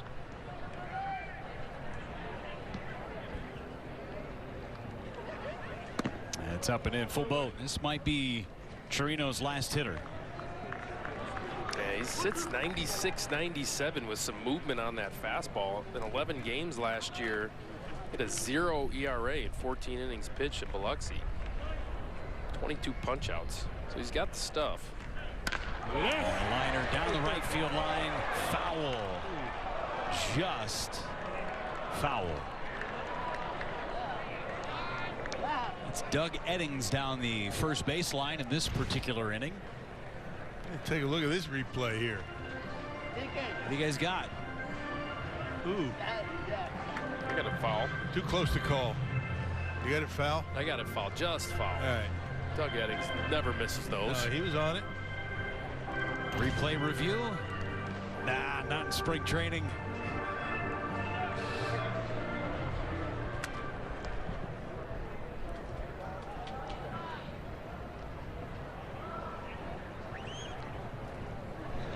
Pitch number 29 in the inning. Foul back.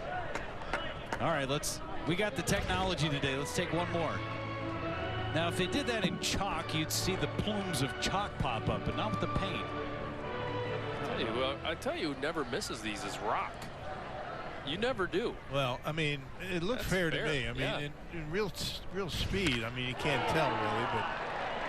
Base hit left center. 2 more runs come across for Chicago. It's a 4-run inning, all coming with 2 outs. That was fair. Very little doubt on the fairness of that line drive, and Pat Murphy's coming out to take the ball from Chirino. Chirino just couldn't get the curveball over. He's got a good curveball to go with the fastball, and you only got 1 pitch. Doesn't matter how hard you're throwing or what kind of movement you have, it's not going to play. Not at the big league level. Now Pat Murphy going to the bullpen. Ryan Middendorf ready to go for the Crew. Try and get 1 more out in this 6th inning. 6-1 Chicago. Spring training has sprung out by Rock's house in Arizona. The desert, the vastness. Beautiful day for baseball. 6-1 Chicago. They put up a 4 spot in this top of the 6th inning, and Ryan Middendorf is on to try and finish out this frame. Ezekiel Pagan is the hitter. First pitch strike. Had pretty good numbers for Middendorf last year. Split time between Biloxi and Nashville. Last season in the big leagues, 42 appearances, 455 earned run average. Good pop on that fastball at 94. 1-1 on Pagan. Yeah, he signed out of a indie ball league back in 2022. Brewers do a great job of acquiring those indie ball guys.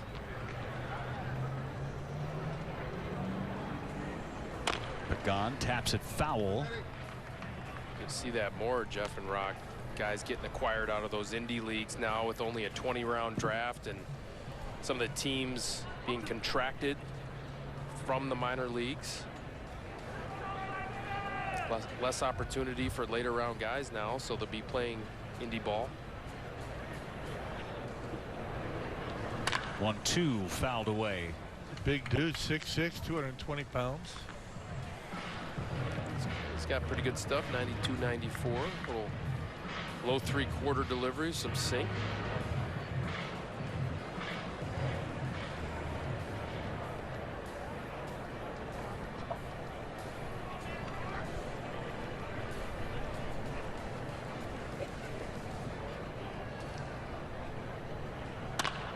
Towards second base.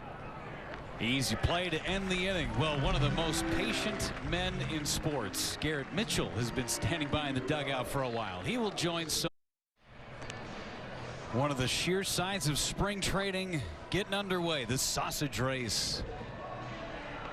Hot dog making its way towards the finish line in a runaway 6-1 Chicago, bottom of the 6th inning. Brewers coming up, and Sophia Minard is in the dugout with Garrett Mitchell. Thanks, Jeff. Garrett, it is great to see you back on the field. Unfortunately, we didn't get to see enough of that last year, right? With the shoulder surgery that unfortunately happened for you in the middle of April last year. So just 19 games. You worked so hard to rehab it and get back quicker than ahead of schedule, right, than what you were anticipating. Just tell us a little bit about all the work that you spent last year, getting that shoulder right and getting back on the field. I mean, yeah, it was a long process. It felt like I got going pretty quickly. A lot of the talk really when the initial injury happened was, to kind of get prepared for next season and get ready. But that's not at all what I was thinking. I was thinking, okay, how quickly can we get the surgery done and get back out to playing? And so that was my goal, and my process throughout the whole entire time while I was here in Arizona was just really attack each day, one day at a time, and see how I'm feeling. And it worked out well. And you worked so hard, you were able to get back on the roster at the very end of September. What did that mean? And not just what that meant for you to get back, but also for your off season. What was the off season like for you? Was it any different just getting ready for this season now that you're healthy again? Well, it meant a lot to me, especially after everything that had happened, to get back out there and be healthy. I didn't want to go into the off season with question marks. I wanted to be able to go through the off season healthy. And so to be able to get back out there and get back out on the field for at least the last week of the season and at least be around the team during playoff time, that was super important. And then going into the offseason was just as normal as a normal offseason would be. Took a couple of weeks, spent time with friends and family, got to go to Japan for a couple of weeks, so that was a lot of fun. But I was able to kind of take a step back and look at how I wanted to go about the offseason as well. Changed it up a little bit, focused more on mobility, range of motion, more than just strength training, because I finished the season at at 225 or 230, which is what I usually start at coming into spring training. So I was able to have a healthy offseason, which was really nice, but to be back out here ready to go is what was most important. 2 starts for you now in center field, and you're starting fresh, a healthy shoulder now. What are your goals here for camp and just as you're getting ready for the Major League season ahead of you? Yeah, just taking it one day at a time still, just making sure I'm feeling good, going through my processes every day. I get here pretty early, trying to make sure I get all the stuff I need to get done to feel as best as I can. So that's really my focus day in and day out. But as for being out on the field, really just allowing myself to get back on what it feels like to be out there every single day. Part of that is just making sure right now in games is really working on timing and just making the right decisions when being out in the outfield. Just hitting the cut when need to, being aggressive on making throws to home like I did today. Just making the right decisions is really what I'm going for. So especially early, just making sure I'm doing things right. And you guys have a great, talented, fun outfield group that you get to work with every day. One of them is this guy at the plate right now, Jackson Chourio. As you're getting to know him, as you're getting to see him, obviously fans are very excited to see him, hopefully with the team here soon. But what do you think of Jackson and what he brings to this team? I mean, he is young, but he is electric. I can tell you one thing is he comes to the field every day and works very hard and is trying to get better. I know in a situation like his, especially now with a contract extension, maybe feeling like you got to go out there and do more. But him being himself and doing what he did to get here to this day is what's most important. And you can see it when he's out in the field. He's constantly having fun. He's just being himself. So I think that's the biggest reminder for him is just continuing to be that and not feel like he has to do more because what got him here is what's most important. So I'm happy for him. I'm happy that he's out here with us, and he's going to be very, very special. As Chourio flies out there, and Garrett, just last one for you. Just when you look at that outfield group, just athletes all over the place, right? Of course, Christian at the top, you, Sal, Joey, Jackson, Blake. Yes, of course. No, it's a fun group, right? That you guys you're all versatile. You can all fly, and you just run every ball down out there. I mean, it's a lot of fun. I think for us, we look for each other. We look out for each other.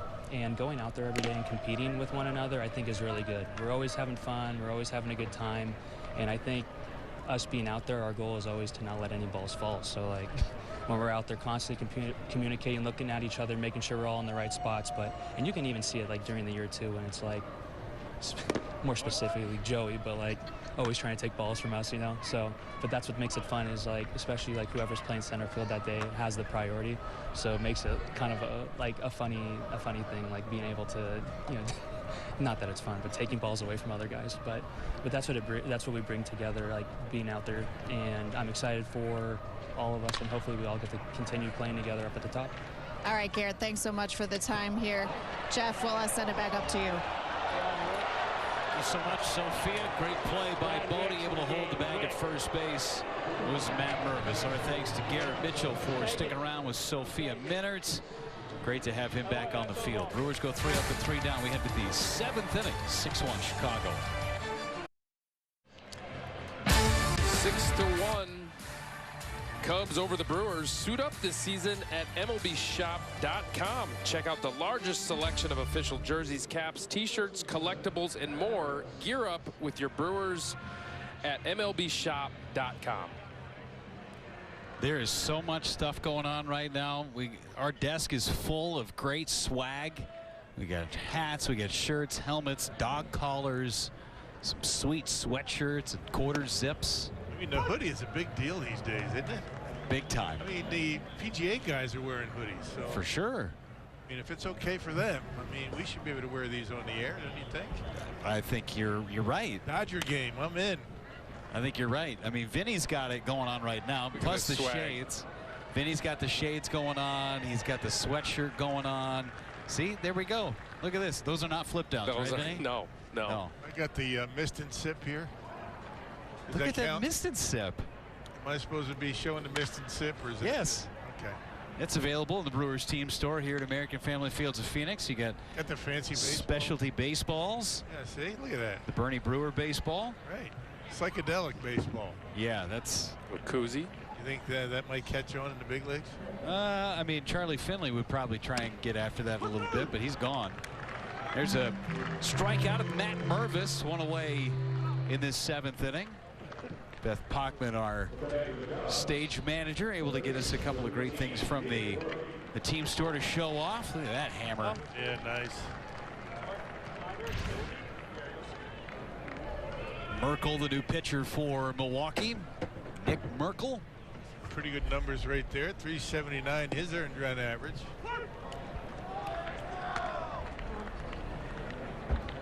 Yeah, there's a theme with what the Brewers are looking to acquire from some of their guys. Some of their depth pieces, like Merkel right here, is big, strong, and throw gas. No kidding, big dudes. Usually when you see a real big guy come off the bus, right, it's the first guy off the bus, right? That's the tone you want to set. Yeah. Now everybody is that way. That's right. They all seem to be able to spin a breaking ball as well. This is David Bodie, who's in camp on a minor league deal. Remember a couple of years ago, he was a superstar with the Cubs, had a bunch of walk-off homers, got a long-term deal, and very much not in the picture anymore in Chicago. Yeah, it's something. Yeah, it looked like he was going to be the heir apparent over at third base. The way he started out. We played him a lot at second when Chris Bryant was still at third, and then when Bryant was dealt away, it felt like it was Bodie's job to lose. Just did not produce the big league level. Always had pesky at bats late. Remember best about Bodie the last few years. Yeah, it's hard to play every day in the big leagues. Cubs thought he could do it. Wasn't able to. Sign him to a 5-year extension, about $15 million back in 2020. Then outrighted off of the roster before last season. And it looked like a really smart deal with the production you got out of him too. Yeah. As hard as it is to play every day in the big leagues, even tougher to be productive off the bench. But a guy like Bodie, you would think he could do that. I mean, veteran guy's been around a while, knows himself. Good pinch hitters, bench players, hard to come by. Yeah. Plus, they'll find your hole once they will expose it once you show what it is. Emergency cut on that breaking ball and able to fight it off to see another one.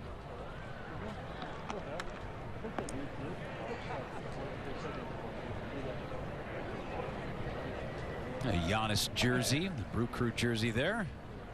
Youngster gets a souvenir. A couple souvenirs it looks like they've gotten.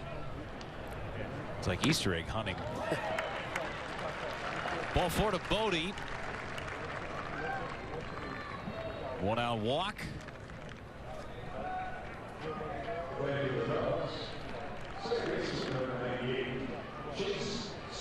Brings up Strumpf. Chase Strumpf, who took over at second base last half inning.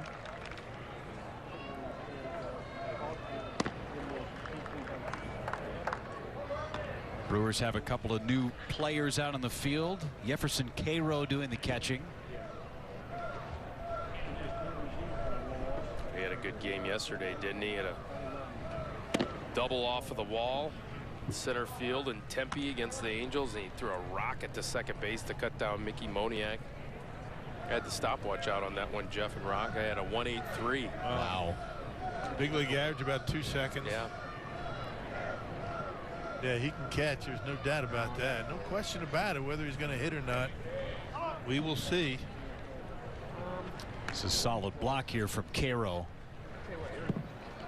We talk a ton about Jackson Chourio when he's able to do it at a very young age, but guys like Cairo and Tyler Black almost get lost in the shuffle because of the accolades. And as much as we talk about Chourio, one of the many catchers that are in camp for the Brewers, but a guy like Cairo, you got to figure they want him to get out and play. They don't want him sitting on the bench. You figure that Contreras is going to get the majority of the playing time. You don't want him sitting on the bench too much. Talking about Cairo. That one just missed. Back-to-back walks. Yeah, the future is bright for the Milwaukee Brewers. 5 prospects in the top 100 by MLB Pipeline. Jackson Chourio had 2. Jefferson Cairo, I should say, 34. Jacob Mizorowski at 35. I beg your pardon. 33 for Mizorowski, 35 for Cairo. And then Tyler Black's in there as well. And Joey Ortiz is on that list as well. 5 top 100 prospects. Fun thing about it is, over the last few years, we've been talking about these prospects for the Brewers organization, and it's mostly been on the mound. Handful of offensive players, but really not a ton. Now it feels like it's turning, where you got more offensive guys coming through. And it used to be back in the old days the other way around. Right. Position players and couldn't really develop pitchers for a while, but boy, that script has flipped quite a bit. Yeah. Not yet. But they're still developing hitters. I'm just saying that the pitching prospects have been able to develop enough to make an impact in the major leagues. Yeah, they do just a great job. Let's see, Chris Hook right there has been able to do a great job of developing the arms once they're in the system. It's a great job on all aspects, all the scouting departments, the amateur department, the international department, the pro department, with Brian Gale leading the way there. Todd Johnson on the amateur side. Just do a great job of acquiring and then developing talent once they get into the system. I think a big part of it is the facility here at American Family Fields of Phoenix, where everybody's together. You got the new technology with the lab. Put a bunch of money into this place.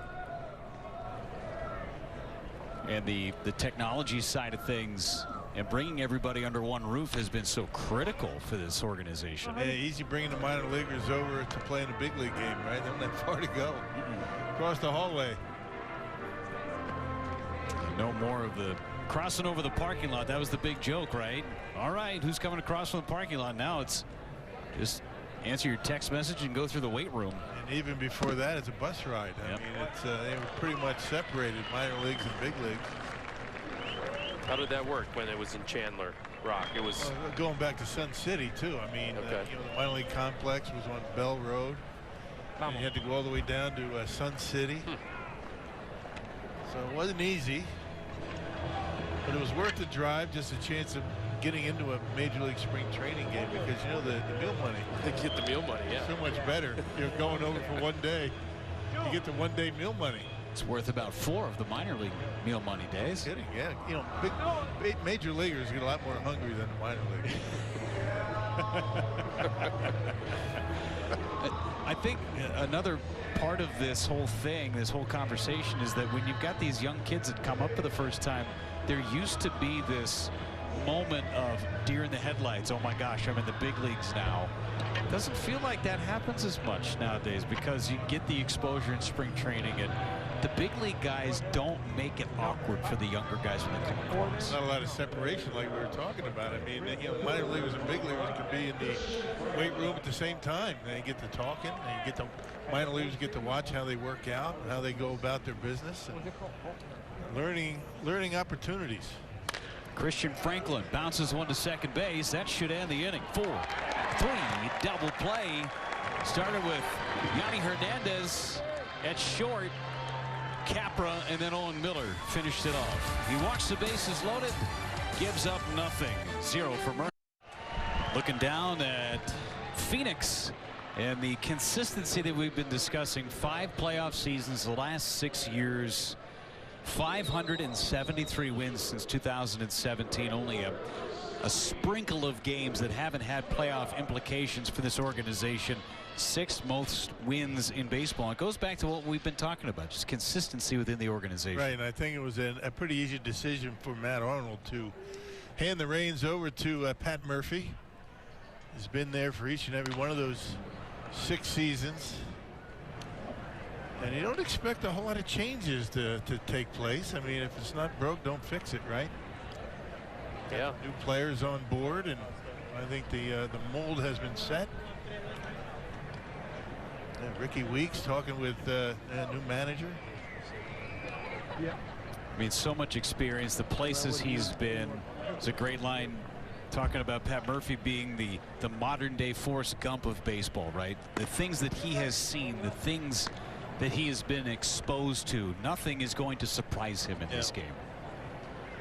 And he's going to do things his way. He just does such a great job of connecting with the guys as well. Guys feel comfortable around him. We talk about how some of the young guys have to come over and produce right away. They don't feel intimidated by a Pat Murphy, as some other managers might make players feel intimidated. He demands respect, but he brings it, you know, kind of to a light sense. He's got nicknames for all the guys. Yeah.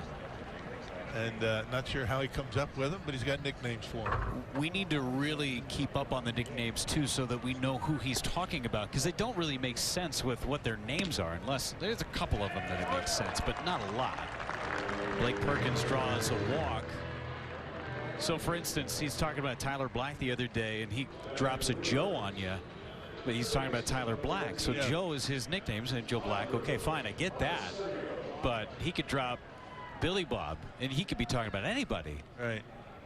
But we know it's DL Hall. Sophia's down in the dugout. She has become Pat Murphy's official secretary of the nicknames up on the manager's board. So, do you have any rhyme or reason on what's going on with these nicknames?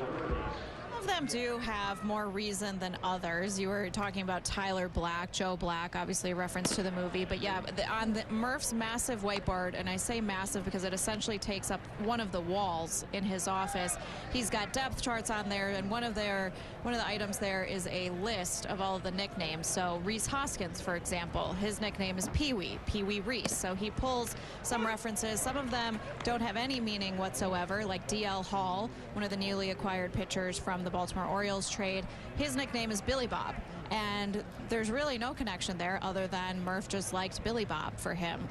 So some of them are kind of funny. Brewer Hicklin, who was here, he's been acquired from the Kansas City Royals. He was here in the dugout earlier today. He, of course, has earned the nickname Bernie Brewer because that makes sense. So it's been fun to keep up with Murph and all of the nicknames. And you guys were talking about Ricky Weeks and what he brings to this team. And when Murph met with the team for the very first time, when the full squad reported, he showed the clip of Ricky Weeks getting hit by a pitch in the face against the Cincinnati Reds. That was back home in 2009.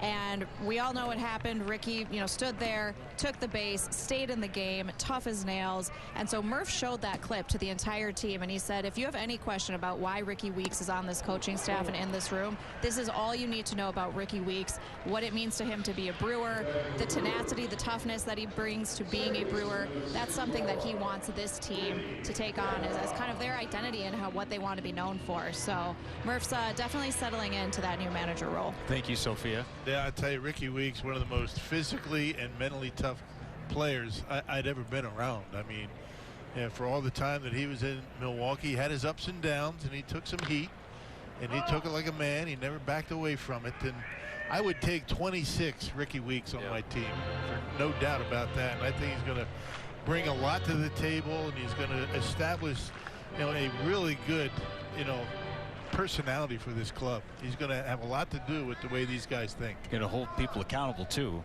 Yeah, that's right. I mean, Ricky Weeks, when he played, he had one thing on his mind. It was, how can I help the team win? Bodie goes to second for one. That's it.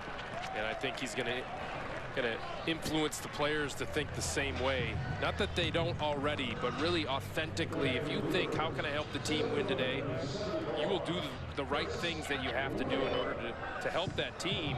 And Ricky Weeks embodied that. That's what he's going to bring to this team. That's what he's going to bring to the coaching staff for sure. Not only that, but he's a good baseball guy. He knows the game of baseball. And it's not just, you know, his tough personality. It's the fact that he knows the game of baseball, no doubt. My biggest question is, what's it going to take to see Ricky Weeks take BP again? I want to see him mash, because I think he can. Yeah. I would love to see it. Hitting tanks off the Johnson Controls suite out there. Oh my gosh. Awesome. Getting over on our way to the 8th inning. 6-1 Chicago. Scheduled on Valley Sports Wisconsin. We'll see the Los Angeles Dodgers coming up on Saturday. Another 3-man booth with Vinny Rock and Sophia down on the field. Then on the 15th against the Arizona Diamondbacks. Royals, Angels back at home, then out in Mesa against the Cubs, and finish things off with their last television broadcast on the 24th against the Arizona Diamondbacks at American Family Fields of Phoenix.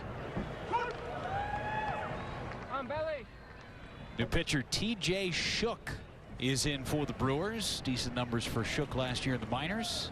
107 punch outs, 97 plus innings. To fly out to center for out number 1. I think the strikeout numbers for pitchers are a bit skewed because hitters really aren't too concerned about the strikeouts. A little bit.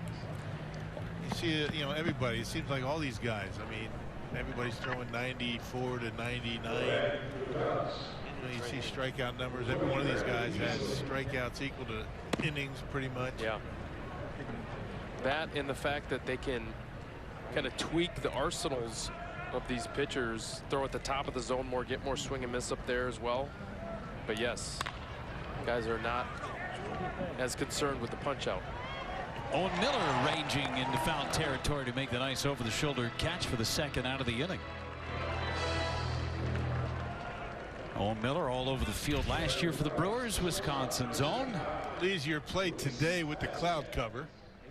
You can take your eye off the baseball, pick it back up. You know, the high sky down here most of the time. Much more difficult.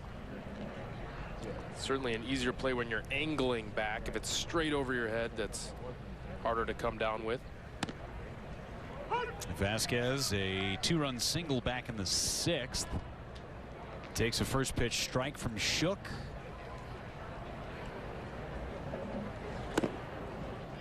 Ball and a strike.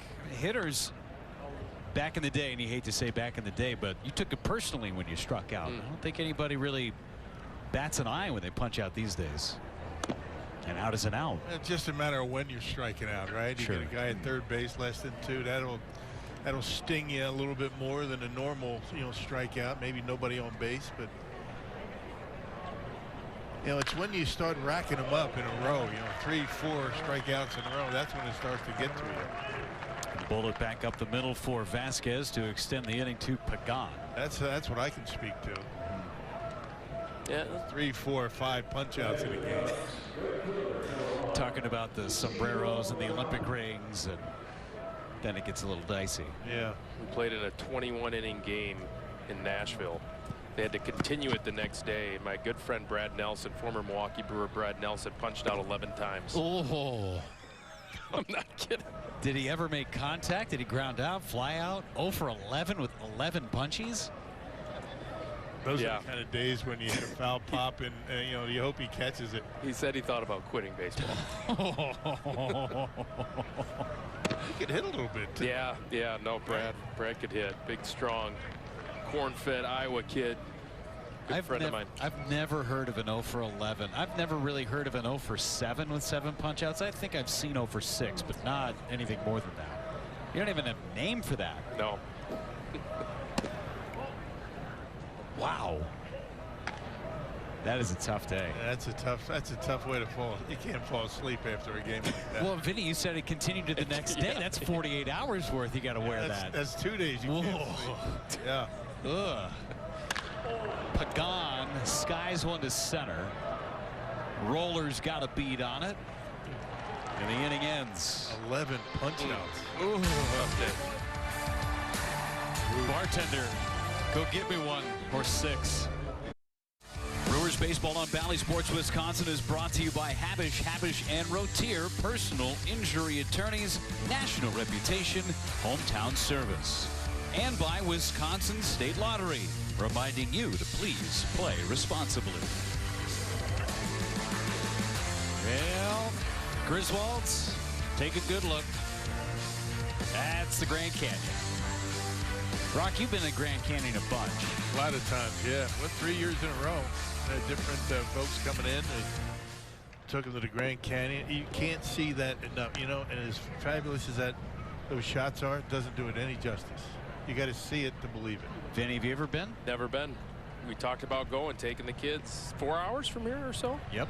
About 4.5 hours, but it is worth the trip. Yeah. Caro bounces to short for out number 1. If you have an issue with heights, you don't want to get too close to the edge. There are people that actually sit on the edge of the rocks. You know, they turn around and they're taking selfies, and it's like, I want to go and pull them back. I mean, it's crazy what people do up there. Guardrails, right? They have any? Not only. Some spots it's wide open. Some areas have guardrails, but most of it's wide open. Yeah. You're on your own. Yikes. You take the grandkids up there, you just have a death grip on their, you know, the back of their collar. You don't want them going anywhere. It's kind of nerve-wracking to bring little kids up there. Yeah, I can imagine. Yeah, we went to the hole in the rock in Phoenix there, and I was a little bit nervous about my kids running around up there. Right over by the zoo. Yeah. That's an easy one. Yeah, that's not a, I mean, you don't want to fall off that thing either, but. No. This is Owen Miller against Thomas Pannone, former Brewer, made his big league debut last year, fouled away by Miller. Hole in the rock. Pretty self-explanatory. Yeah, you go right up there and curl around, take pictures where that hole is right there. That's what it is. It's nice. Kids loved it. Walk around across the street. There's another great hiking trail, walking trail. Miller lashes one foul. We're going to the Grand Canyon. First time ever. I've never been. But when Ashley and the kids come down in the middle of the month, we're going to go up there and then cruise down to Sedona, spend the night in Sedona, and then do a pink Jeep tour the next day. Yeah, very nice. Sedona is awesome. Really. I've heard. 2.5 hours from Milwaukee, Phoenix. Driving really fast from Milwaukee. Yeah. What's a pink Jeep tour? It's quite literally a pink Jeep. And you drive around. There's more rugged trails. There's some easy trails that you can go in. Just take a look at Sedona and some of the beautiful landscapes. We're going to do the long drive first. There's a called third strike on Miller for out number 2. We'll get up to the Grand Canyon, mess around up there for however long we want to mess around with, and then drive down to Sedona, spend the night, and then spend as much time in Sedona as we feel necessary. You got to keep it out in the weather, though, buddy. We will. Up to Grand Canyon. A lot of snow up there. North of Flagstaff. Yep. Yeah. We'll take a look. Hopefully the rental car makes it. To make sure you get back. I mean, I don't want to do these games by myself. Oh, we got plenty of time for that. We'll be fine. I made sure. Oh, I'd be concerned about you too. Don't get me wrong. No, don't be concerned about me. It's all about your schedule. We'll be fine. I'll be back. Plenty of time. Vinny's going to be I'm not doing play-by-play. Well, you're going to be tanning up in Wisconsin. At Oh, yeah, at that you'll time, be gone, right? Yeah, that's right. Dilly coming down? Yeah, later in the month. Tim Biller will be down. Have a three-man booth with him.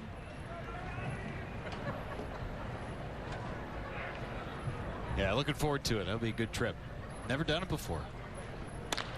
Yanni Hernandez in a shallow center. Hazley's got it. And the inning ends. 3 up, 3 down go the Brewers. Vinny, this is what Sedona is. The Red Rocks of Sedona. Beautiful. Snoopy Rock. 6-1 Chicago. Top half of inning number 9. Brewers bring out another arm. It's right-hander Edwin Jimenez. A 21-year-old from Venezuela. Pretty good numbers in the minor league so far for him. Not sure exactly. I'm sure he's a big kid and throws hard. Exactly what his stuff is yet. I haven't seen again, him. Almost as many strikeouts as innings pitched. So that's what we were talking about last inning. You know, the strikeout totals for hitters and pitchers. Matt Mervis takes a ball. It's 2-0. Mervis struck out in the 7th inning. Brewers running through their pitchers today. 3-0 on Mervis. Brewers have seen Colin Ray in a Cactus League game. He's scheduled to throw a simulated game later on this week. We saw DL Hall yesterday in a simulated game, and that was rave reviews from everybody that was watching it and even the hitters that were facing it. Everybody loves DL Hall, his stuff, ability to command his pitches so far in camp. And that's the big question, Jeff, is whether or not he's going to be able to command and control and be in the zone enough to be a starting pitcher. Certainly moves like a starting pitcher. To me, looks like Freddie Peralta from the left side. Wow. Look forward to seeing him. Really dynamic mover from the left side, up to 98 miles an hour. Pitched great in the playoffs last year for the Baltimore Orioles. Punched out 6 of the 12 batters he faced in the playoffs against the Texas Rangers. That'll play. Let's check in with Sophia, who's got more on that simulated game yesterday from DL Hall.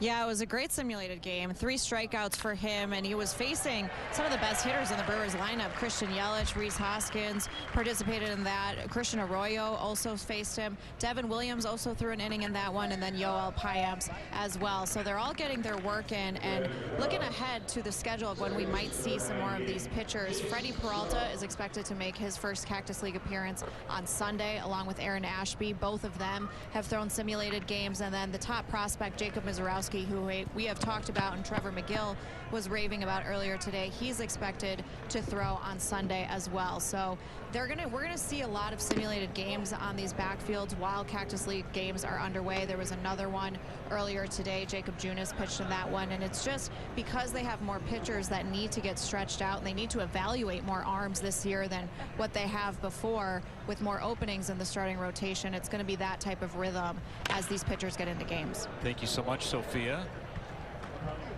You got the luxury of having those backfields available, less pressurized situations and more controllable situations too. You don't want anything to go sideways on these guys early. Yeah, Aaron Ashby's kind of a wild card, right? Boy, it'd be nice to be able to get him back to where he was before, you know, he got hurt with that nasty slider. I mean, that was one of the better sliders we've seen.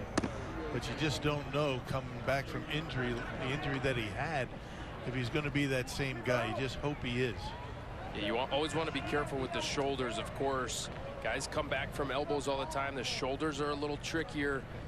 Aaron Ashby up to 94, 93, 94 is what we've heard. Some of the reports last year really couldn't get the velocity back in his rehab attempts.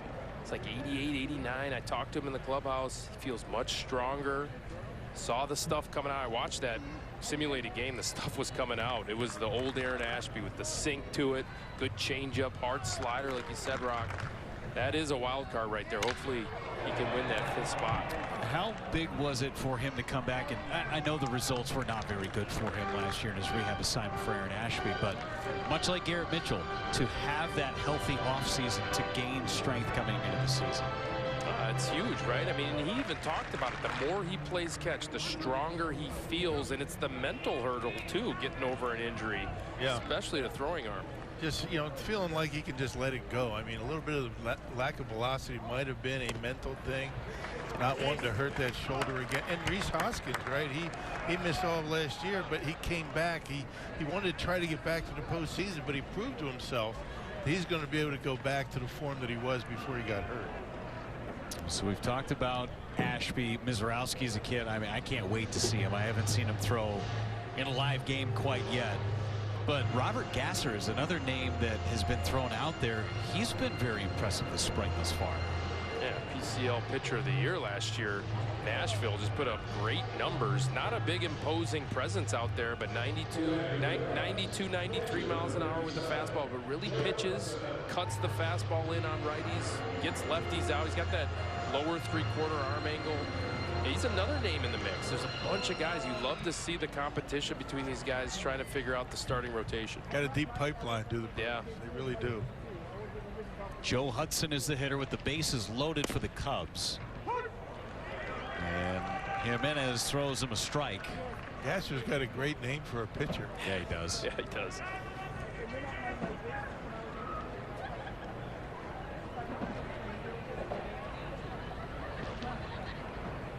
Gasser coming over from the Padres a couple of years ago as part of the Josh Hader deal. This one popped up. Infield fly called for. Bases will remain loaded. There's one. And now get your ground ball. That was a big out.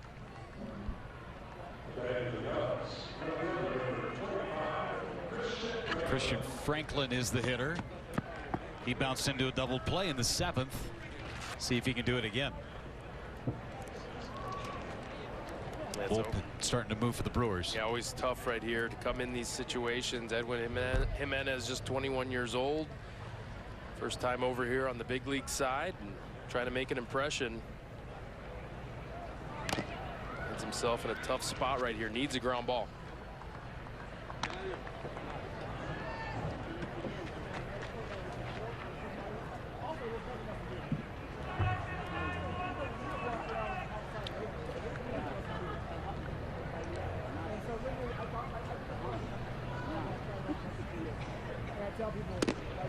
Nothing in 2. See what the Brewers like in that breaking ball. It's a good one. Nasty slider. Yeah, the thing the Brewers are so good at is developing, throwing that slider out of the same window as the fastball. That's called tunneling. So Jimenez has a good tunnel. Got him. 2 gone. Pitch right there from Jimenez. Again, out of that same exact arm slot, same window as the heater. Looks like a heater to the hitter. Frozen pizza right there. Right down the middle.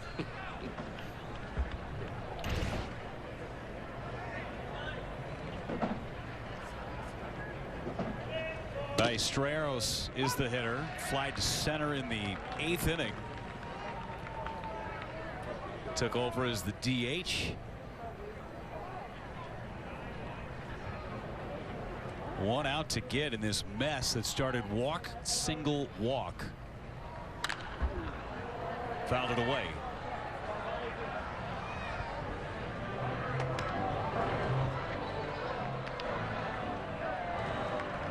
Brewers have one more matchup against these Cubs. I should say 2, excuse me.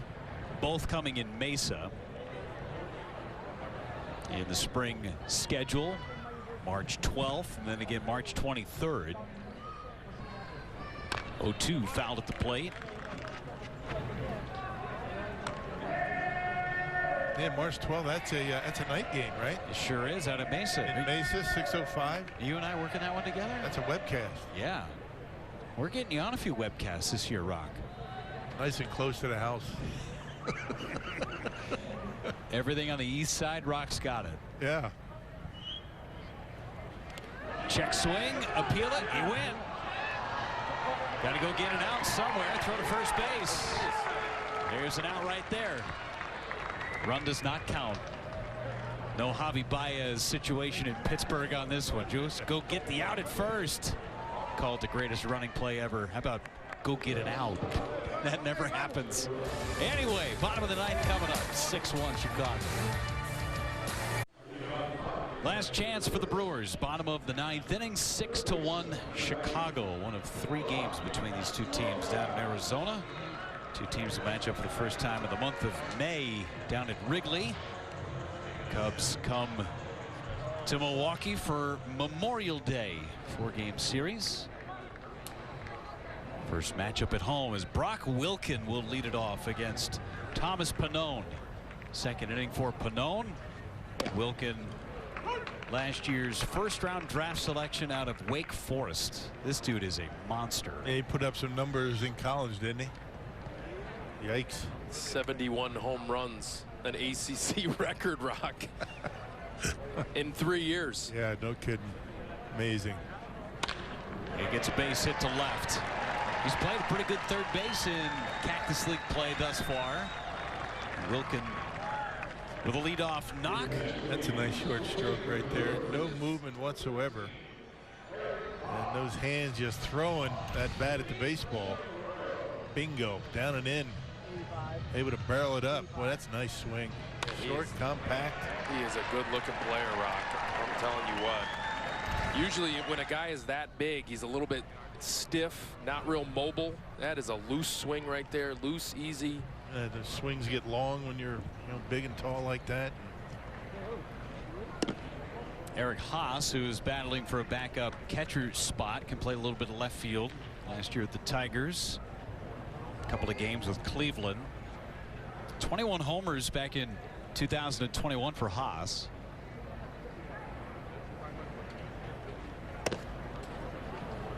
Two balls, no strikes. A couple of days ago, I was watching batting practice from behind the cage with Ozzie Timmons and Brock Wilken. Joey Weimer were in the same hitting group.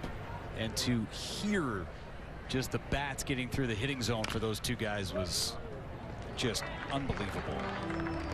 It's a special sound when it comes off their bat, isn't it? Man, yeah. Young, strong hitters. A chance to talk to Brock Wilken today in the clubhouse, and I asked him what the adjustment was that he made in his junior season. He basically said, I stopped trying to hit home runs. Tried to become a good hitter. Try to have good at-bats. I mean, he's plenty strong to hit home runs. He just has to touch them, backspin them a little bit, and they're going to go. Yeah, how many times did you hit a home run when you tried to? Yeah. Right? Yeah, exactly. You tried to hit home runs, the swing gets long and loopy, and you end up jamming yourself. And Haas pops it up. First base side, foul ground. Mervis over the shoulder makes the catch. One gone in the ninth. It's amazing when you stop trying to hit homers when you actually hit homers. What was it, 71 home runs in his college career? 71 at Wake Forest. I would imagine he hit a home run every now and again when he tried. Probably. Yeah. Probably. Jeez. Yeah. Can you imagine that guy with a metal bat in his hand? Yeah, right. Yikes. That's the scary thing. Well, when you're that big and strong, you can leave to any part of the ballpark. You can miss hit balls and they're going to go out. Well, you'll never see aluminum bats, in the big leagues. Yeah. No. Pros, I mean, you kill somebody. Ground ball too short. That could end it. 6-3 double play. Good scoop by Mervis. And that ends the ball game. 6-1 the final. Boys, this was a blast. Let's do it again on Saturday, huh? Yeah, good job. A lot of fun. Told some stories. I can't wait to hear the stories about your kids and the cotton candy. It's a pleasure doing it. Going to be bouncing off the walls tonight. No doubt. I'll bring those next broadcast. Yeah, it's a pleasure. That flight back to Wisconsin for the kids is going to be a long one tomorrow with all that cotton candy running through their veins. Pleasure, guys. We'll do it again on Saturday. For Bill Schroeder, Vinny Rotino, Sophia Minert, Dom Catronio on stats, our entire crew here in Phoenix. Producer and director John Walsh. We're saying so long. Our next television broadcast coming your way on Saturday. Brewers and Dodgers. 2:10 first pitch will hit the air at 2 p.m. Central Time. Great to be back in the saddle on Bally Sports, Wisconsin.